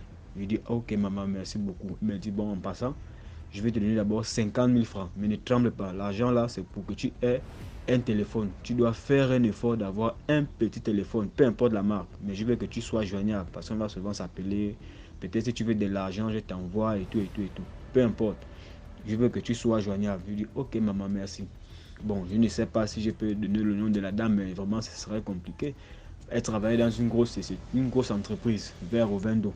Je ne sais pas si elle est encore là au Gabon. Parce que j'ai souvent ce sixième sens qui me dit non, il faut un peu de chercher la dame là si vous pouvez encore vous revoir. Parce que ce lien, c'est ma grande soeur qui m'avait coupé ce lien. Parce qu'elle avait appris cela. Et en tout cas, je vais arriver. Donc, après le rendez-vous, nous sommes séparés. Elle m'a dit non, quand tu vas arriver à la maison, voici 10 000. Donc, en dehors des 50 000, elle m'a encore acheté 10 000 francs. Les 10 000 francs là, tu vas acheter une lame. Tu achètes un papier. Tu achètes 3 bougies. Et le sel, peu importe la quantité, même pour 100 francs ou 200, si vous avez même du sel à la maison. Quand tu vas aller dans ta chambre, tu fais un cercle, tu fais un triangle, tout ça avec le sel. Et les 3 bougies, tu vas les allumer, tu vas les mettre sur les 3 points, sur les 3 bouts du triangle qui serait dans le cercle. Et le papier blanc, tu te blesses, tu mets le sang sur du papier blanc.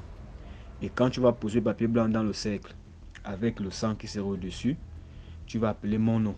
Et le nom, je l'ai encore intégralement. À l'heure où je vous parle là, je l'ai encore intégralement. Bon, je suis arrivé à la maison. J'ai acheté tous les éléments qu'il fallait. Et j'ai fait le rite comme il le fallait. Alors, du coup, cette soirée, elle est arrivée. On a parlé. C'était comme dans un songe. Je ne sais pas si c'était dans un rêve ou c'était réel. On a causé. Elle m'a dit, voilà, c'est par cette voie qu'on va souvent communiquer dans des situations. Peut-être si tu as un truc important à me dire, si tu n'as pas de crédit, c'est comme ça que tu vas souvent m'appeler. Peu importe l'heure, je serai toujours à ta disposition. J'ai dit, ok. Après, le lendemain, je pars à l'école.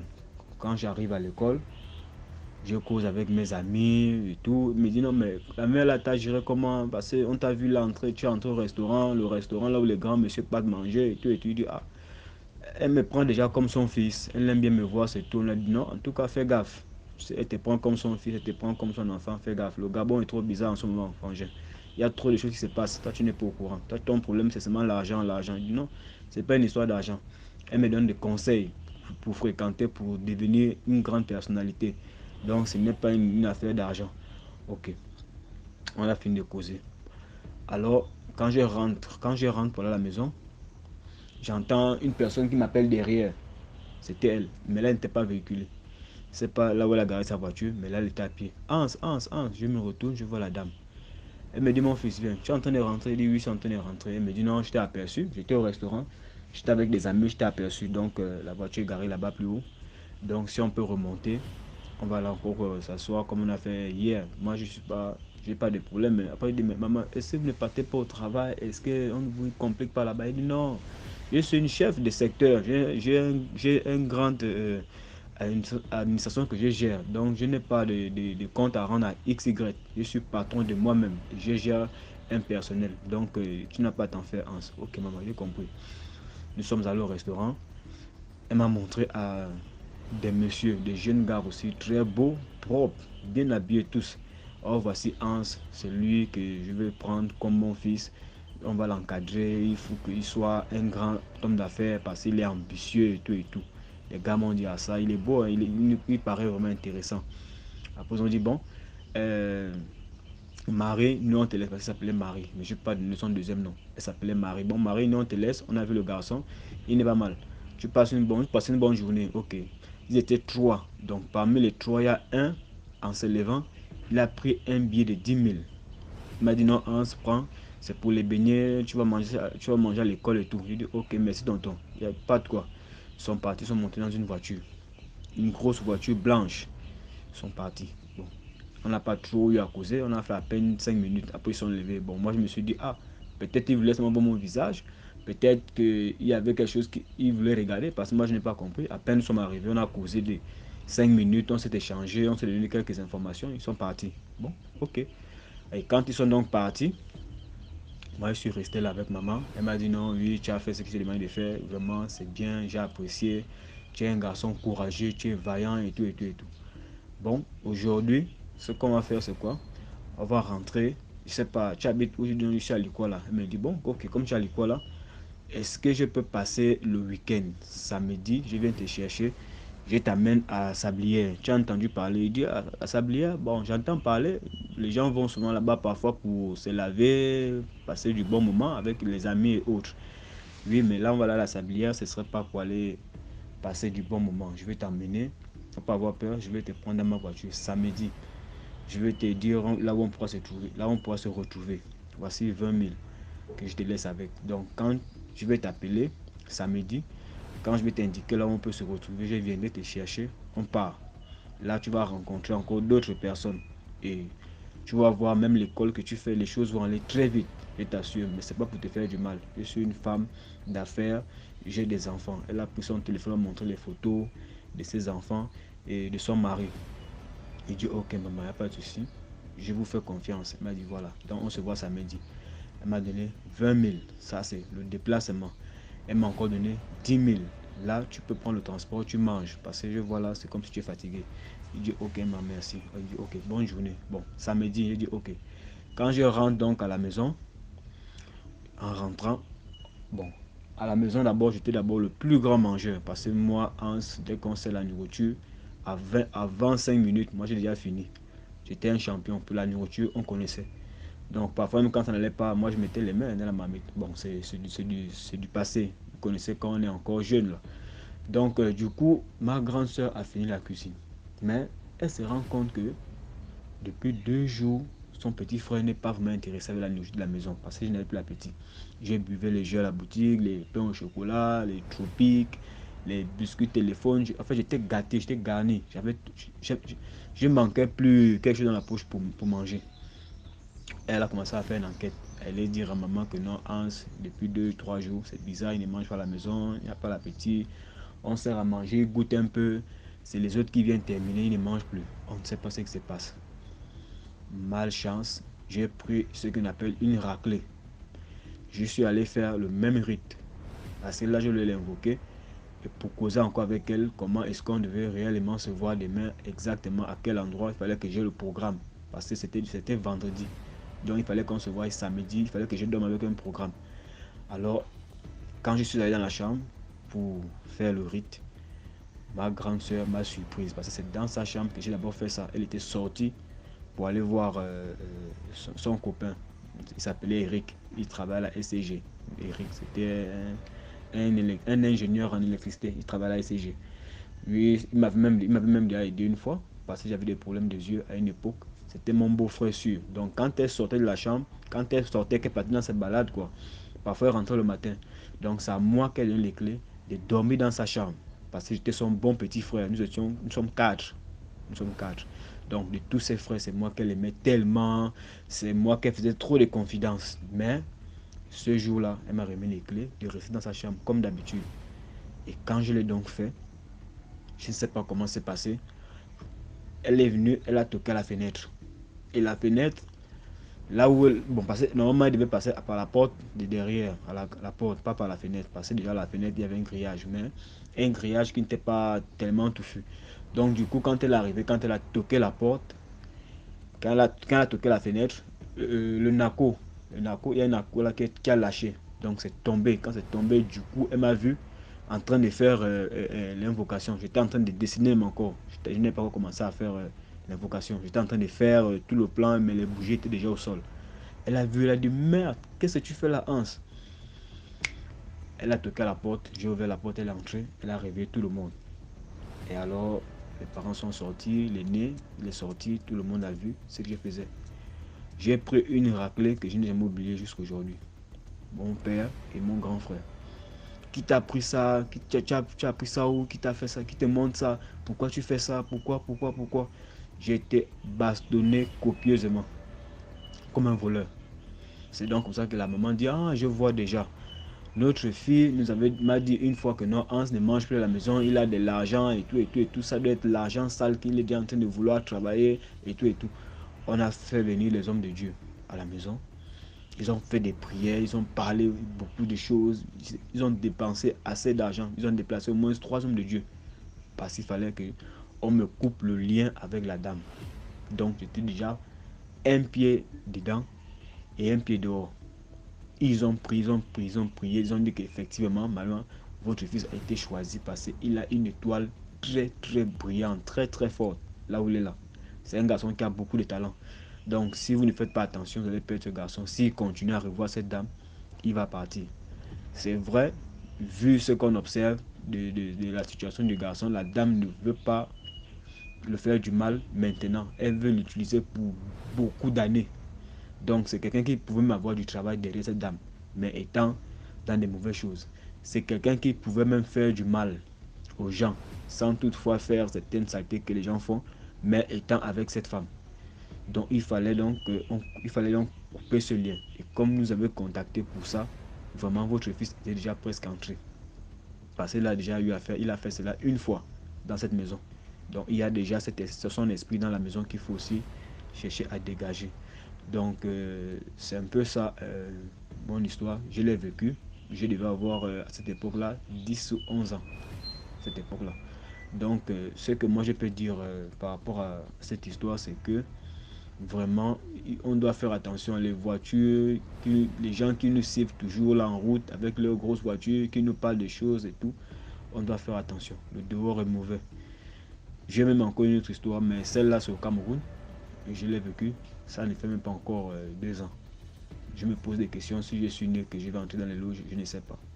Mais là maintenant, cette histoire-là, je vais la raconter plus tard. Et c'était avec le fils d'un grand monsieur au Cameroun. Cette histoire que je vais vous raconter. Donc c'est un peu ça mon histoire, DMG.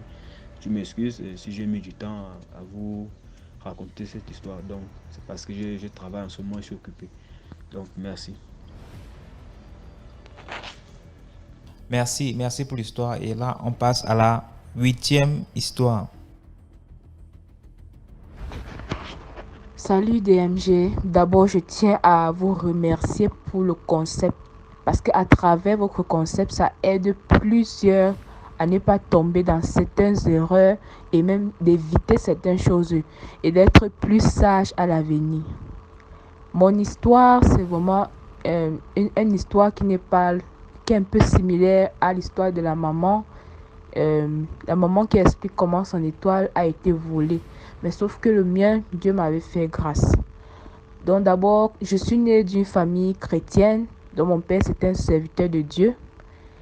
Et quand je suis née, mon père, il avait un ami très proche à lui. Cet ami, il venait souvent à la maison, il faisait souvent des cadeaux. Bon, ça ne dérangeait pas les parents parce que les parents, ils voyaient comme une famille en fait. Donc, il faisait souvent des dons. Moi-même, je voyais comme un père.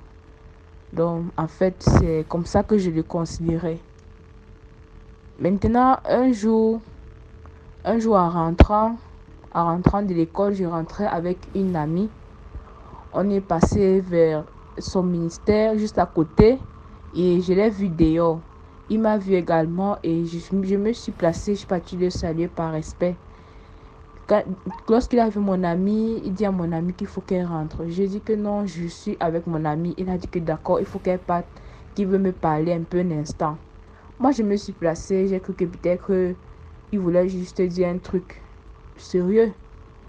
Il m'a parlé, il a commencé à me parler, il me dit vraiment, tu aimes beaucoup l'école, tu aimes beaucoup l'école. Je vois que tu es une fille qui aime beaucoup l'école. Je me suis placée. Après, il me dit, tu sais, moi-même, j'ai de l'avenir. Un homme qui est environ dans la cinquantaine, puisque c'est un ami à mon père, ils sont presque même âge ensemble. Tu sais, moi, j'ai vraiment l'avenir. Toi aussi, tu as de l'avenir, donc on peut toujours faire notre vie ensemble. Et puis, on peut continuer notre avenir ensemble si tu veux. On peut aller voir les parents. Après tout. Comme ça, on fixe notre date de mariage. Je tiens à préciser que à cette époque-là, j'avais 16 ans et j'étais en classe de terminale. Lorsqu'il a dit tout cela, j'étais tellement choquée par ce qu'il avait dit. Donc, je me suis placée et j'ai regardé le monsieur dans les yeux pour voir si peut-être qu'il blaguait ou bien peut-être qu'il disait ça seulement comme ça. Il était tellement calme quand il disait ça, il était paisible quand il disait ça, il n'avait même pas de remords. Et il chassait ma camarade, il disait que non, il faut rentrer. Ne t'inquiète pas pour elle, elle va rester avec moi, ne t'inquiète pas, il faut rentrer. Il dit que non, je vais rentrer avec mon ami. Après, avant de partir, il a dit que faut pas dire à tes parents, faut pas dire ça à tes parents. Il a peut-être dit ça environ 3 fois comme ça là. Il a dit ça environ 3 fois. Ne dis pas ça à tes parents. Excusez-moi. Il a dit ne dis pas ça à tes parents, ne dis pas ça à tes parents. J'ai dit que j'ai fait comme si j'ai compris. Après, il m'a demandé est-ce que tu as un téléphone? J'ai dit non. Après, il a dit est-ce que je peux donc t'acheter le téléphone? Et j'ai dit non, monsieur, non, merci beaucoup, monsieur. Donc, à ce moment-là, même le tonton avait changé. Il commençait à utiliser le mot monsieur. Dès que je suis partie de là, j'ai tout dit à mon ami, tout raconté à mon ami. Mon ami m'a dit, faut pas cacher ça, faut aller raconter à tes parents. Ça, ce sont pas des trucs à cacher. Qu'elle-même, elle avait senti que ce monsieur, il a un truc bizarre en lui. Il a un truc très bizarre en lui. Donc, je suis rentrée, j'avais un peu peur, mais j'ai d'abord dit à ma mère.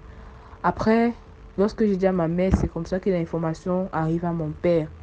Et depuis ce jour-là, ce monsieur, il a pris sa route.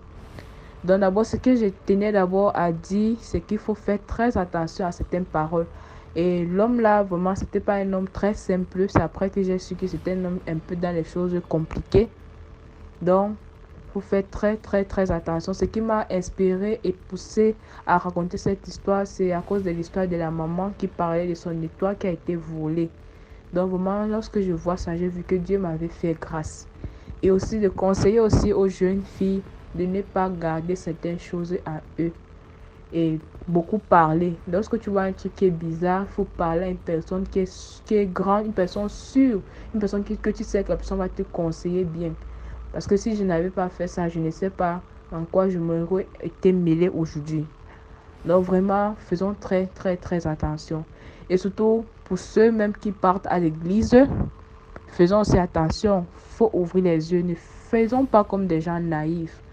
Si ce que tu es une fille à l'église, tu vois des choses qui se passent bizarrement, il faut pas rester tranquille. Il faut savoir comment parler à cette personne et mettre la personne à sa place. Et même si c'est possible même de parler à une personne adulte afin de t'aider. Parce qu'il y a certaines situations qu'on vit parce qu'on ne parle pas à certaines personnes adultes, mais on préfère juste garder ça. Donc en fait, ça c'était mon histoire et j'espère que vraiment ça va inspirer certaines personnes et ça va aider pour que d'autres personnes ne commettent pas certaines erreurs et qu'ils reconnaissent, même s'ils sont dans une position d'erreur, et de savoir comment s'arranger. Donc merci beaucoup DMJ. Merci pour l'histoire. Maintenant, on passe à la 9e histoire, avant-dernière histoire. Bonsoir. L'histoire que je vais conter aujourd'hui est une histoire que j'ai vécue. Nous avons recueilli un frère qui revenait du Cameroun. Il est venu pour les études. Mais il s'avère que l'école, ça ne marchait pas. Alors il a décidé d'arrêter l'école pour faire les petits boulots. Il est parti donc vivre dans une localité un peu éloignée de la ville qui semblait comme être un village. Nous, on a accepté sa décision. Et notre maison est en étage en fait. Les escaliers sont perpendiculaires, genre pour dire que c'est penché. Donc il y avait des grilles de protection, donc on pouvait faire des glissades du haut jusqu'en bas. Un jour, je revenais d'une sortie avec maman. Quand maman marchait lentement, je dis à maman, j'avance. Et dans ma tête, je me disais, comme je vais vite monter les escaliers, j'aurai le temps de faire les glissades. C'est comme maman vient de me rejoindre. Et comme je marchais très vite, on regardait le sol, je me suis rendu compte qu'il y avait un truc noir qui passait entre les grilles de protection de l'escalier. Quand j'ai observé, c'était carrément un serpent. Et donc, je me suis mise à crier.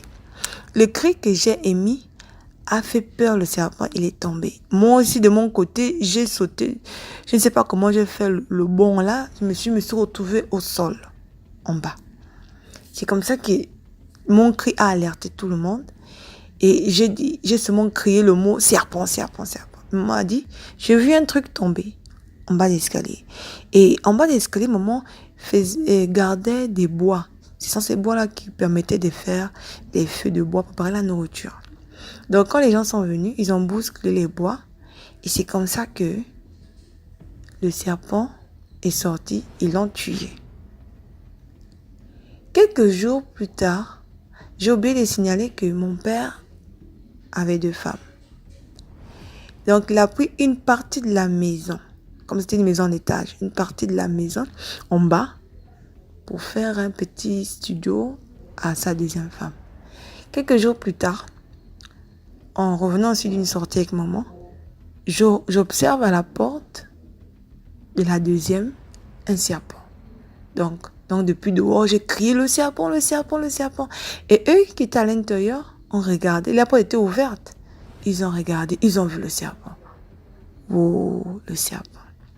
Et le serpent est allé se cacher à côté des cailloux qui étaient à côté de la porte de la 2e femme, papa. Et quand papa est arrivé, il a fouillé avec les autres. Ils ont trouvé le serpent, ils l'ont tué. Quelques jours encore, heureusement, on gardait des chiens errants. Bon, on ne les chassait pas. Donc, ils venaient souvent se mettre à notre cou et gardaient comme ça. Et quelques jours, ces chiens-là aboyaient énormément. Moi étant en haut, ça a attiré mon attention. Alors, j'ai ouvert la vitrine pour regarder et j'ai vu qu'ils aboyaient le serpent.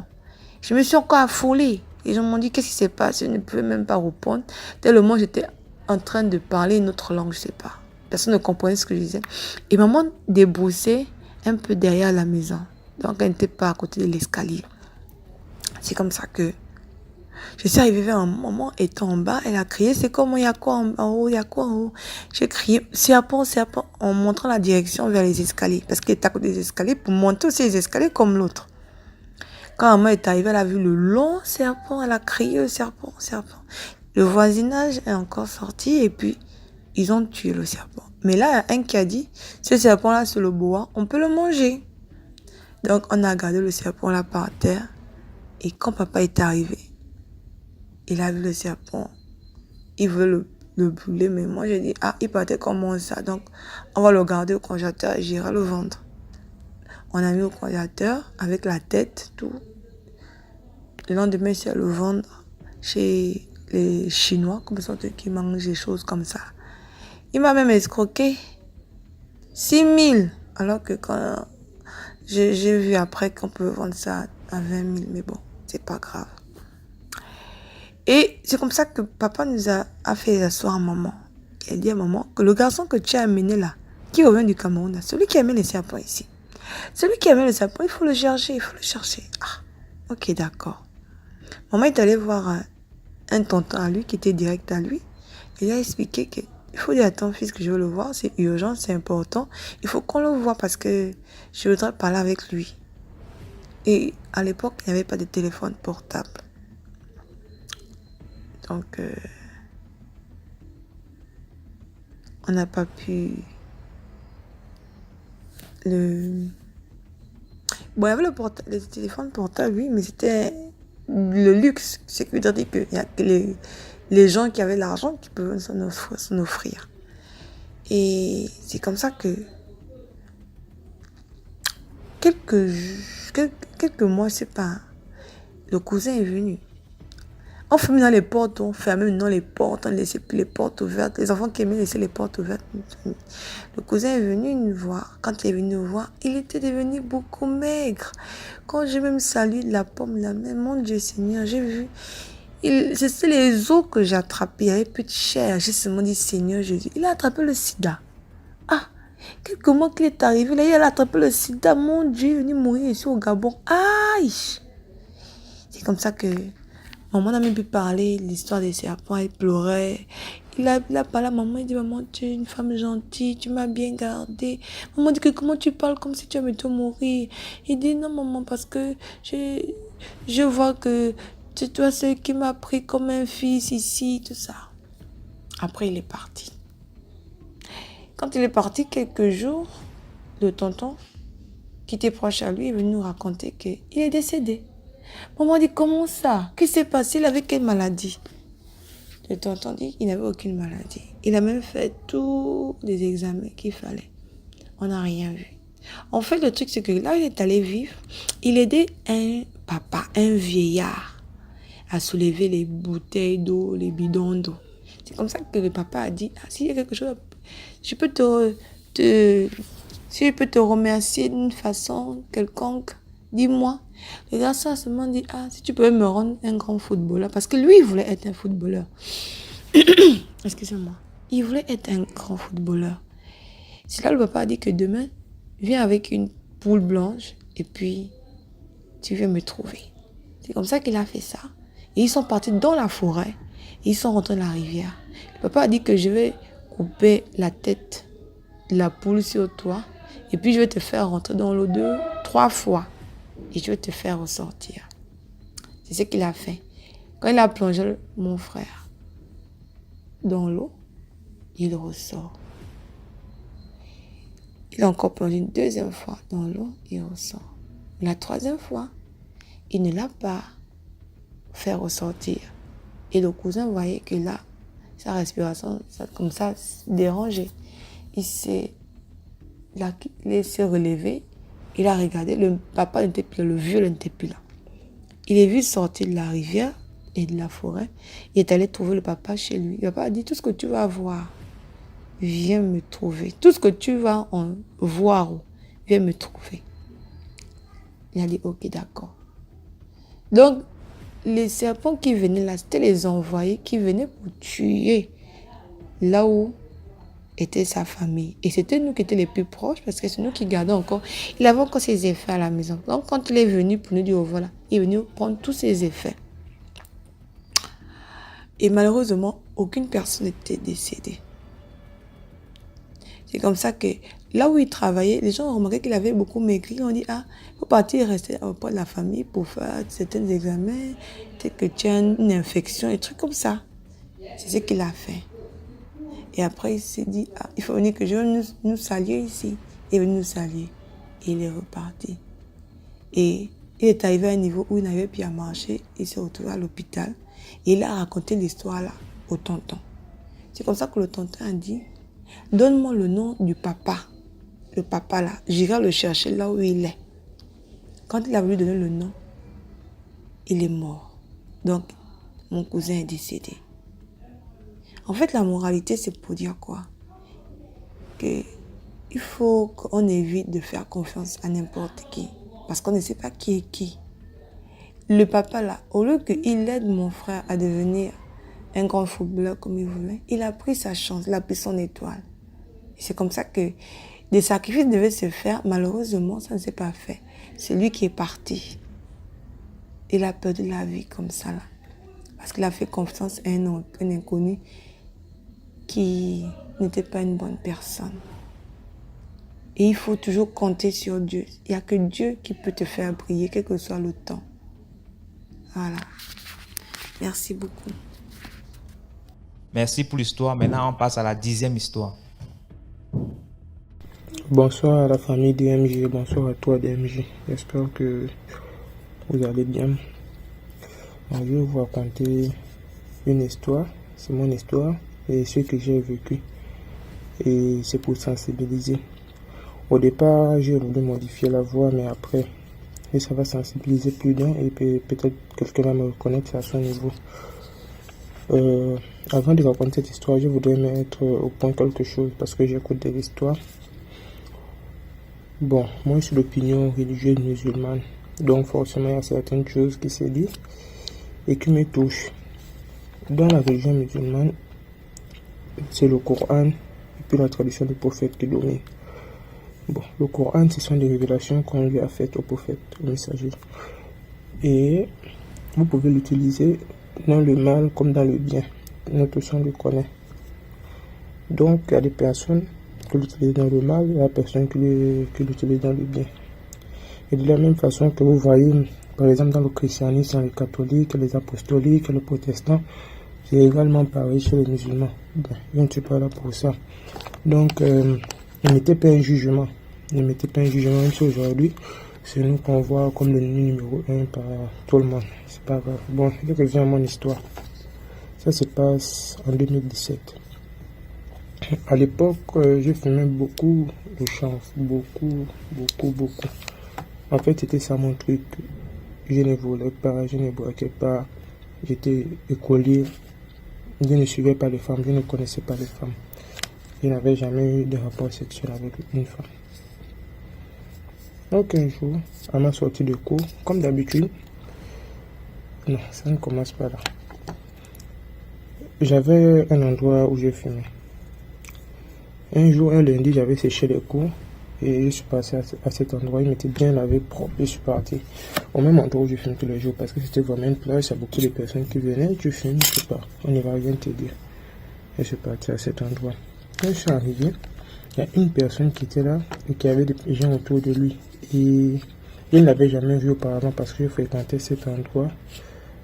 Ça faisait déjà environ 2 ans. Je ne l'avais jamais vu. Donc moi je suis étonné. Dès que je suis arrivé, il a commencé à scruter mon âme. La façon dont il me regardait, on ne m'a jamais regardé comme ça auparavant. Jusqu'à j'étais gêné. Il était occupé à parler avec les autres, mais son regard ne me quittait vraiment pas. Peut-être par moment. Mais il revenait toujours sur moi. Je me suis demandé, qu'est-ce qu'il a? Mais il y avait des personnes autour de lui. Moi, je ne m'occupais pas. J'ai fait ce que j'avais à faire. Je suis parti. Je reviens le vendredi, après les cours. J'étais maintenu de lycée. Et il dit, au moment où j'arrive, il est en train de raconter une histoire de son frère qui a connu des femmes à 33 ans. Et dès qu'il a connu la femme, il s'est marié. Et ils ont des enfants, ils sont heureux. Tout marche pour lui. Je me suis dit, je vais essayer de m'approcher de lui pour en savoir. On a échangé. Il m'a raconté beaucoup de choses. Et il avait un très bon discours. Le diable, c'est un beau parleur. On s'est échangé de contacts. Et on s'est donné rendez-vous le dimanche. Le dimanche, j'étais parti travailler parce que j'étais en classe terminale. Quand j'arrive, il m'assoit. Il a fait sortir une biche de tabac dans sa poche, une boule. On a commencé à fumer. Il m'a raconté beaucoup de choses. Après, il m'a dit que il a fait 3 jours sous l'eau. J'ai dit, c'est encore à qui que j'ai affaire.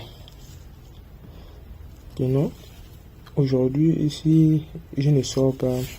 avec une prostituée la première fois que je vais faire l'amour, ou bien la première fois que je veux de la relation sexuelle, quand je vais me marier, ma femme va me commander. Ou bien, si je fais des rapports sexuels avec une fille que j'aime, je vais devenir un bordel. Moi, je suis quelqu'un de très très imaginatif. Je peux me raconter une histoire et je me représente ça directement dans le cerveau. Même souvent quand des histoires se racontent ici, moi j'ai la représentation directe comme si j'étais à cet endroit-là. Ça, c'est ce que Dieu m'a donné. Et je me suis dit, on a parlé. Et à un moment, il a eu un moment de répit, je ne sais pas, il n'avait plus le tabac, sûrement que lui, il l'a emmené, il allait chercher un autre tabac. Et il se faisait déranger, tout le monde savait que je suis rentré directement. Et j'allais raconter cette histoire à un de mes grands aujourd'hui. Il n'est plus au Gabon légalement. Il m'a dit, mon petit, voilà, ne te fais pas du bien. Tu n'as pas comment tes choses avancent. Maintenant, tu vas aller te mettre dans les choses. La prostitution, c'est les choses, ça laisse. J'ai compris, je suis allé dormir. Et ce jour-là, j'ai dormi dans la chambre de ma mère. J'ai commencé à mal dormir, j'ai bougé dans le sommeil. J'ai tourné d'une manière que ma mère a su ce qui s'est passé. Ma mère, c'est quelqu'un qui ne dort presque jamais. Parce que 1h, ou plus tard 1h30, elle se met en prière jusqu'au lever du soleil. C'était ça son passe-temps. Donc, elle m'a réveillé. Je pense que si ma mère ne m'avait pas réveillé à ce moment-là, peut-être ce qu'il avait fait aurait pu fonctionner. Mais ma mère m'a réveillé, elle m'a demandé qu'est-ce qui se passe. Je lui ai dit qu'il n'y a rien parce que je ne voulais pas encore recommencer à lui parler de cette histoire de chambre. J'ai dormi. Le lendemain, je me suis réveillé, je suis parti à l'école normalement. Mais depuis ce jour, c'est seulement cette histoire qui m'entre dans la tête. Je suis en classe, c'est ça. Je suis en classe d'examen, c'est ça. Donc, mon problème, c'est naviguer entre les études et puis cette histoire-là, parce que ça m'a pris le cerveau. Un jour, j'ai interpellé un ami. Je lui ai raconté que, voilà, j'ai rencontré telle personne à tel endroit, voilà, parce que je aussi fréquenté cet endroit-là. Il m'a dit, mon type, le gars là joue avec ton cerveau, c'est un bandit. Laisse-le. J'ai dit, ok. Depuis qu'il m'a dit ça, mon esprit s'est un peu apaisé, mais comme je suis curieux, moi j'ai une curiosité pas possible. J'ai cherché à connaître le gars là, qui est-il au même endroit, parce que forcément, les gens avec qui là, ils se connaissent forcément. J'ai interpellé une personne, je lui ai dit que, telle personne c'est qui? Il m'a dit que, telle personne, on avait fait la prison ensemble dans telle province. J'ai dit, donc c'est un prisonnier, peut-être je vais m'enfermer dans ma propre tête. J'ai dit, ok, dès que je suis ça, je n'ai rien dit. Un jour, la personne et moi se retrouvent encore en face. Il est venu me trouver. Il me dit, mon petit, ça fait longtemps, c'est comment, tu ne m'appelles plus comme ça, il dit, j'ai perdu ton numéro. Il m'a redonné son numéro. Quand vous êtes face à un ennemi, la meilleure arme c'est le silence. Peu importe, le silence ridiculise l'adversaire. Je dis, aucun mot n'est sorti de ma bouche, on est resté là, j'ai fumé. Je n'ai même pas essayé de me faire l'habitude. Pour quelqu'un qui fume la tabac, c'est qu'on fait circuler, même si on est ensemble. Mais je n'ai même pas fait circuler, je suis resté, j'ai fumé, ce que j'avais pour moi. Je ne dis aucun mot. Au moment de partir, il m'a dit, je prends quand même mon numéro, j'ai repris. Je suis parti parce que c'était en classe d'examen, avec ce qui s'est passé, je ne voulais pas éveiller des soupçons. Ou bien, je ne voulais pas lui mettre un doute dans la tête que j'ai compris quelque chose, je suis resté tranquille. Bon, on avance. Je vois sur mon corps, les boutons commencent à me sortir sur le corps. Il dit, ça c'est quoi? Tout le corps m'éclate, Un jour, j'interpelle mon père, j'ai dit que, papa, voilà ce que j'ai regardé. Non, c'est pas encore arrivé là. Ma soeur a remarqué ça. Elle me dit, qu'est-ce que tu as dit? Je le crois qu'elle a. Elle me dit, mon petit, peu importe ce qui va se passer, va à l'examen. Tu dois gagner l'examen là. Elle dit, ok. J'ai forcé. J'arrive au bac, j'ai dernier des admis d'office 10-0-0. J'étais l'un des élèves les plus brillants du lycée. Mais je me retrouve avec 10-0-0, avec des notes que moi-même, quand j'ai regardé, sans que non, ça c'est pas moi. Et Dieu merci, moi je suis musulman et je crois au Coran. J'ai lu le Coran du début à la fin, parce qu'il y a des musulmans qui peuvent passer toute leur vie qui ne vont jamais le faire. Dieu merci, il m'a donné cette grâce, je le fais. J'ai demandé à Dieu que donne moi le bac. Quand il y a un de mes oncles là, un oncle flou, un jour peut-être, un autre jour, je vais raconter cette histoire-là. Quand je suis venu lui dire que j'ai eu le bac, il a d'abord attaché le visage. Il m'a dit que tu as eu la chance, tu as travaillé avec Dieu. J'ai dit, ah, donc si on ne travaillait pas avec Dieu là, donc Dieu qui savait. Quand je retourne maintenant au même endroit, parce que moi je suis têtu, il y a quelqu'un avec qui j'étais très attaché. Je lui ai demandé que, ah, tu connais telle personne? Il m'a dit, oui, ce sont mes petits, on vivait ensemble à telle province comme ça. Il dit, ah, c'est ton petit. Voilà déjà ce qu'il a voulu me faire. Toi maintenant avec qui je suis, qu'est-ce que tu me prépares? Qu'est-ce que tu veux me faire? J'ai commencé à... Quand j'arrive, même j'ai les vies, tu me mets un peu loin de lui. Comme par hasard, t'es-tu toujours? Un jour, j'ai rencontré le gars en question au même endroit. Il m'a dit, comment vous êtes passé pour le bar? J'ai dit, j'ai gagné. Il m'a dit également, toi, c'est ton Dieu qui t'a sauvé. Il était avec toi. Il me dit, ah, donc, les choses de Dieu là, il ne faut pas vous amuser avec. On a continué, bon.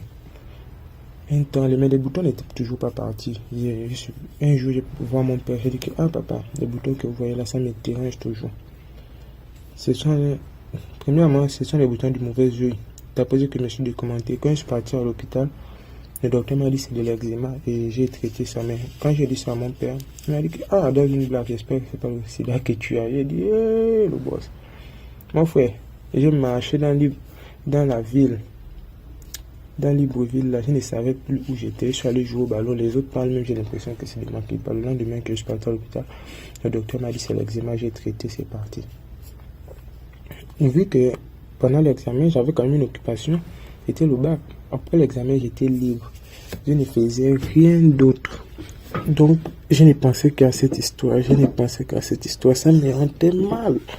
J'ai dit, ah, qu'est-ce qui se passe? Je suis tombé dans la dépression. Quand tu me regardes, tu sens que l'enfant là, ça ne va pas. Mais j'ai toujours la force d'avancer, peu importe les conditions. Dépression.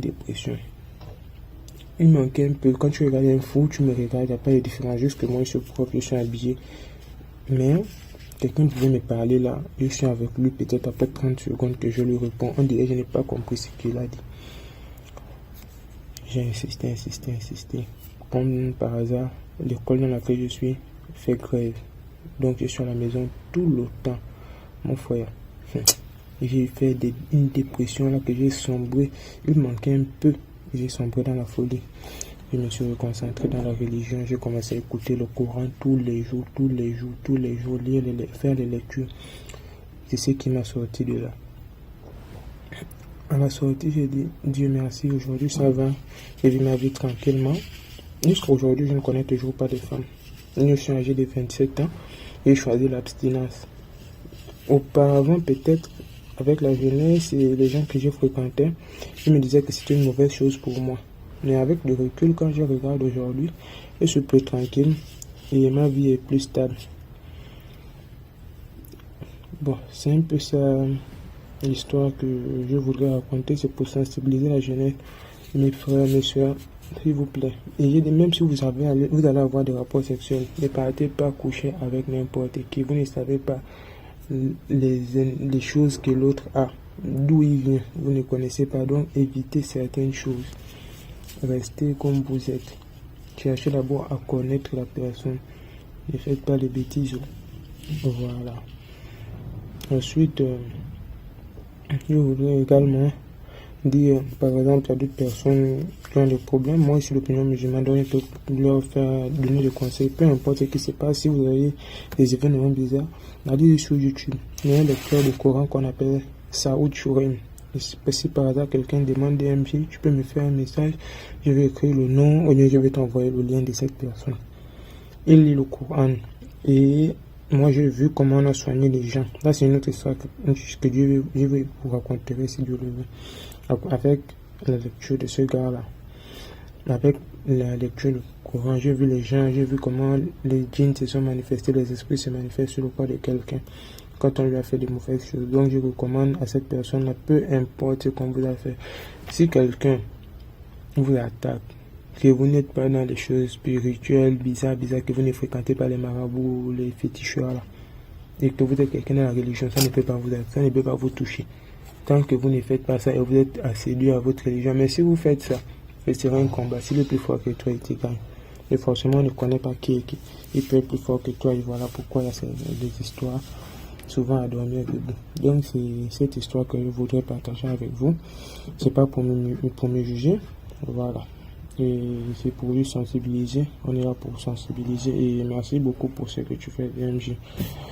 Porte-toi bien, profite des tiens. Merci.